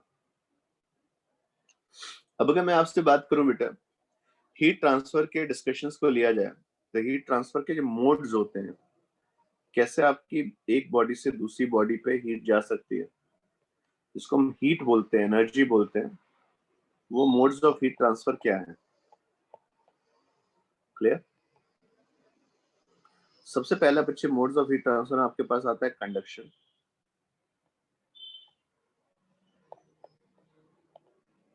सेकेंड जो फास्टेस्ट मोड है वो आपके पास रेडिएशन है, और थर्ड मोड जो आता है आपके पास वो आता है कन्वेक्शन। नो डाउट ये तीनों मोड पढ़ने होते हैं, पर कन्वेक्शन आपका सिलेबस में नहीं है। सिलेबस में न्यूमेरिकल के पॉइंट ऑफ व्यू से कंडक्शन और रेडिएशन है, ठीक है। कन्वेक्शन की थोड़ी सी थ्योरी है। एक बच्चे ने कहा सर कंडक्शन क्या होता है, जरा आप ध्यान से देखो। कंडक्शन क्या होता है, जिससे हम लोग कभी अब आप लोग तो उस स्टेज में नहीं है, पर हम लोग जो थोड़े से घर गृहस्थी वाले लोग हैं, तो जब हम बर्तन खरीदने जाते हैं तो हम ऐसे बोलते हैं कि सर जो बर्तन दीजिएगा थोड़ी सी चौड़ी कली का दीजिए। आपके पापा मम्मी का भी डिस्कशन ऐसा कभी आपको सुनने को मिलेगा। सर क्या हो रहा है? सर इस साइड फ्लेम है, इस साइड वाटर है। जो वाटर है वो रूम टेम्परेचर पे 20 डिग्री सेंटीग्रेड पे, फ्लेम पता लगा 400 डिग्री सेंटीग्रेड पे। तो 400 डिग्री सेंटीग्रेड से जो फ्लेम हीट एनर्जी का ट्रांसफर है ना, वाइब्रेशंस के थ्रू है, और ये जो हीट ट्रांसफर होता है इसको हम लोग क्या बोलते हैं? Simply conduction. इस साइड बेटा टेम्परेचर आपका कितना है? 40 डिग्री 400 डिग्री सेंटीग्रेड। उस साइड पानी 20 डिग्री सेंटीग्रेड पे रखा हुआ है, ठीक है ना। ये जो हीट का ट्रांसफर, ये कंडक्शन है। सर फर्क क्या हुआ? सर ध्यान से देखिए, यहाँ पे जो कंडक्शन है, यहाँ पे कंडक्शन, यहाँ पे पानी को गर्म होने में टाइम थोड़ा ज्यादा लग रहा होगा। बताइए लगेगा नहीं लगेगा? इसमें क्या होगा? पानी जल्दी गर्म हो जाएगा। ये वाले जो कंटेनर्स होते हैं, हम इसलिए एक्सपेक्ट नहीं करते हैं कि अगर ये लोगे तो जल्दी ऑयल गर्म हो जाएगा, हो सकता है जो आप खाना कुक करें वो भी बॉटम से स्टिक कर जाए, पर ये थोड़ा सा बेटर होता है। ये कंडक्शन में हमारे पास है डिस्कशन डेली की लाइफ में। तो जो एनर्जी का ट्रांसफर लेयर टू लेयर होता है, एक लेयर से दूसरी लेयर में जो एनर्जी का ट्रांसफर होता है वाइब्रेशंस के थ्रू, उसको हम लोग क्या बोलते हैं? कंडक्शन। मैं डिटेल में आपको समझाऊंगा, अभी के लिए बस इतना है। दूसरा, जो सन से एनर्जी आती है ना, सबने पढ़ा है सन से हमारे पास जो एनर्जी आ रही है वो इलेक्ट्रोमैग्नेटिक रेडिएशन है। हम Yes, sir. अर्थ है यहाँ पर बैठे हुए EMR हैं, में आ रही है वो। और यहाँ से वेव्स आ रही है। अब यहाँ से जो वेव आती है बच्चे, उसके 3 पार्ट होते हैं। सम is very energetic ultraviolet, some is good for view, जिससे हम देख पाते हैं। सूरज उगता है, रात खत्म होती है, रोशनी होती है। रोशनी जो वर्ड होता है वो विजिबल वाले पार्ट में आ गया। सूरज उगने से हमें एक चीज और मिलती है जिसको हम लोग धूप बोलते हैं, है ना। जैसे विंटर्स आते हैं तो हम चाहते हैं चलो थोड़ी देर धूप में बैठा जाए, तो वो जो रेडिएशन मेरी बॉडी पे आ रही है, क्या उससे आपको वार्मथ मिलती है? हाँ सर। तो सन से आने वाले रेडिएशन सारे किससे चल रहे होते हैं? स्पीड ऑफ लाइट से चलते हुए आते हैं। क्लियर? कुछ दिखने के काम आते हैं, कुछ ब्लॉक हो जाते हैं, और कुछ पार निकल जाते हैं, लेकिन हमें अच्छी वार्म देते हैं, जिसको हम लोग बड़े प्यार से क्या बोल देते हैं? धूप। जादू वाली मूवी अगर देखी हो तो, है ना। तो इंफ्रारेड रेडिएशन आपके पास आता है। ये इंफ्रारेड रेडिएशन जो है, इसी को बच्चे हम लोग क्या बोलते हैं? बच्चे हीट रेडिएशन। क्लियर? तो कंडक्शन होता है, रेडिएशन होता है। कंडक्शन किधर से किधर होता है? हाई टेम्परेचर टू, कंडक्शन की एक ही डायरेक्शन होती है, high temperature to low temperature. Clear? Radiation का क्या है बेटा? ये एनर्जी सोर्स से चलता है, एनर्जी सोर्स से एक्सेप्टर की तरफ, ये सोर्स ऑफ एनर्जी इसकी तरफ चलेगा। आप घर में बैठे होते हैं, बल्ब लगा होता है, बल्ब के नीचे बैठ के पढ़े तो भी आपको यही रेडिएशन मिलता है, थोड़ी वार्म तो मिलती है ना। कन्वेक्शन क्या आता है? कन्वेक्शन थोड़ा सा डिफरेंट है। कन्वेक्शन का कॉन्सेप्ट जो है बच्चे, आप लोगों ने हॉट एयर बैलून्स देखे होंगे। हॉट एयर बैलून का कॉन्सेप्ट क्या होता है बेटा? जब आप गैस को गर्म करते हो, ये कैंडल रखी, सबको पता है बेटा जैसे जैसे कैंडल आपकी गर्म होती जाएगी, कैंडल ऊपर वाली लेयर को गर्म करेगी, और यहाँ की जो लेयर्स होंगे, मान लेते हैं बेटा लेयर्स अभी आपके ऐसे थे, ये लेयर धीरे धीरे किधर चलेगी? ऊपर की तरफ चलेगी। सही, लेयर ऊपर की तरफ क्यों चलेगी? उसका रीजन है, जैसे जैसे तुम कैंडल के ऊपर रखी लेयर को गर्म कर, टेम्परेचर बढ़ेगा। टेम्परेचर बढ़ने से वॉल्यूम एक्सपेंशन आज ही पढ़ा है आपने, वॉल्यूम बढ़ता है, वॉल्यूम बढ़ने से डेंसिटी कम होती है। तो जो हॉट एयर होती है वो लाइट होती है। क्या बोलोगे? जो गर्म हवा होती है थोड़ी सी हल्की होती है, यही तो कॉन्सेप्ट होता है हॉट एयर बैलून का। हॉट एयर लाइट होती है, और क्योंकि लाइट होती है तो ये अपवर्ड डायरेक्शन में बॉयंसी के थ्रू जाती है, और जब ये अपवर्ड मूव करती है तो मैटर भी ऊपर जाता है और हीट भी ऊपर जाती है। तो कोई पूछे कन्वेक्शन हमेशा किधर होगा, तो नेचुरल कन्वेक्शन हमेशा किधर होता है? अपवर्ड। नेचुरल कन्वेक्शन की डायरेक्शन हमेशा क्या होती है? अपवर्ड। और कंडक्शन रेडिएशन तो क्लियर है, ये क्लियर है? Yes sir. सर ये पानी में भी होता है ना जब हम पानी को हीट करते हैं? हाँ, पानी हर जो चीज जो गर्म होगी वो आगे हल्की होगी और ऊपर जाएगी। क्लियर है? तो इससे ही वो कन्वेक्शन करंट का वो जो होता है चीज, हाँ, ये कन्वेक्शन करंट concept का होता ये है। कॉन्सेप्ट है। कन्वेक्शन करंट नेचुरल डिस्कशंस में हमेशा वर्टिकली अपवर्ड होगा क्योंकि बॉयंसी फोर्स लगेगा और अप जाएगा। पर नेचुरल कन्वेक्शन के साथ साथ फोर्स कन्वेक्शन भी होता है। फोर्स कन्वेक्शन क्या होता है? ध्यान से देखो, जैसे चाय रखो आप, अब चाय है आपके यहाँ पर, तो आप चाय बहुत गर्म होता है, हम उसके ऊपर से ऐसे फूंक मारते हैं।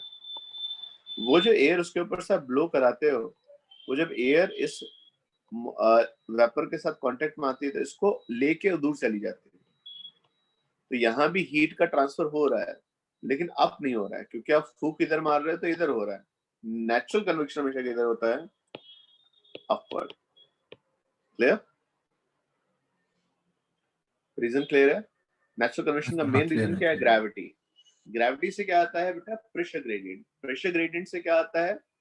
Net force, buoyancy force upward. और बॉयंसी फोर्स किन पे फील होता है? जो लाइट होते हैं। तो एयर को गर्म करोगे तो ऊपर जाने की कोशिश करेंगे। क्लियर? हाँ सर, हाँ। This point is clear to all? Yes sir, it's clear. तो यस हमने सर। आज कैलोरीमेट्री, थर्मल एक्सपेंशन का डिस्कशन लिया और हीट ट्रांसफर बेटा कवर कर रहे हैं। मेरे आईपैड की बैटरी ऑलमोस्ट 0 पे है। मीटिंग फिनिश हो जाएगी, इससे पहले मैं ही आपको टाटा बाय बाय बोल देता हूँ। पॉइंट हमने डिस्कस किए हैं स्ट्रेस के, स्ट्रेन के, साथ साथ coefficient of areal thermal expansion, volumetric thermal expansion, उसका कैलोरीमेट्री का कॉन्सेप्ट आया। कैलोरीमेट्री में पानी पानी मिक्स करते हैं, कोई दिक्कत नहीं। तो पानी और स्टीम को मिक्स करेंगे या पानी और आइस को मिक्स करेंगे तो एक assumption से क्वेश्चन स्टार्ट करना पड़ेगा। हीट ट्रांसफर में there are 3 methods: conduction, convection and radiation.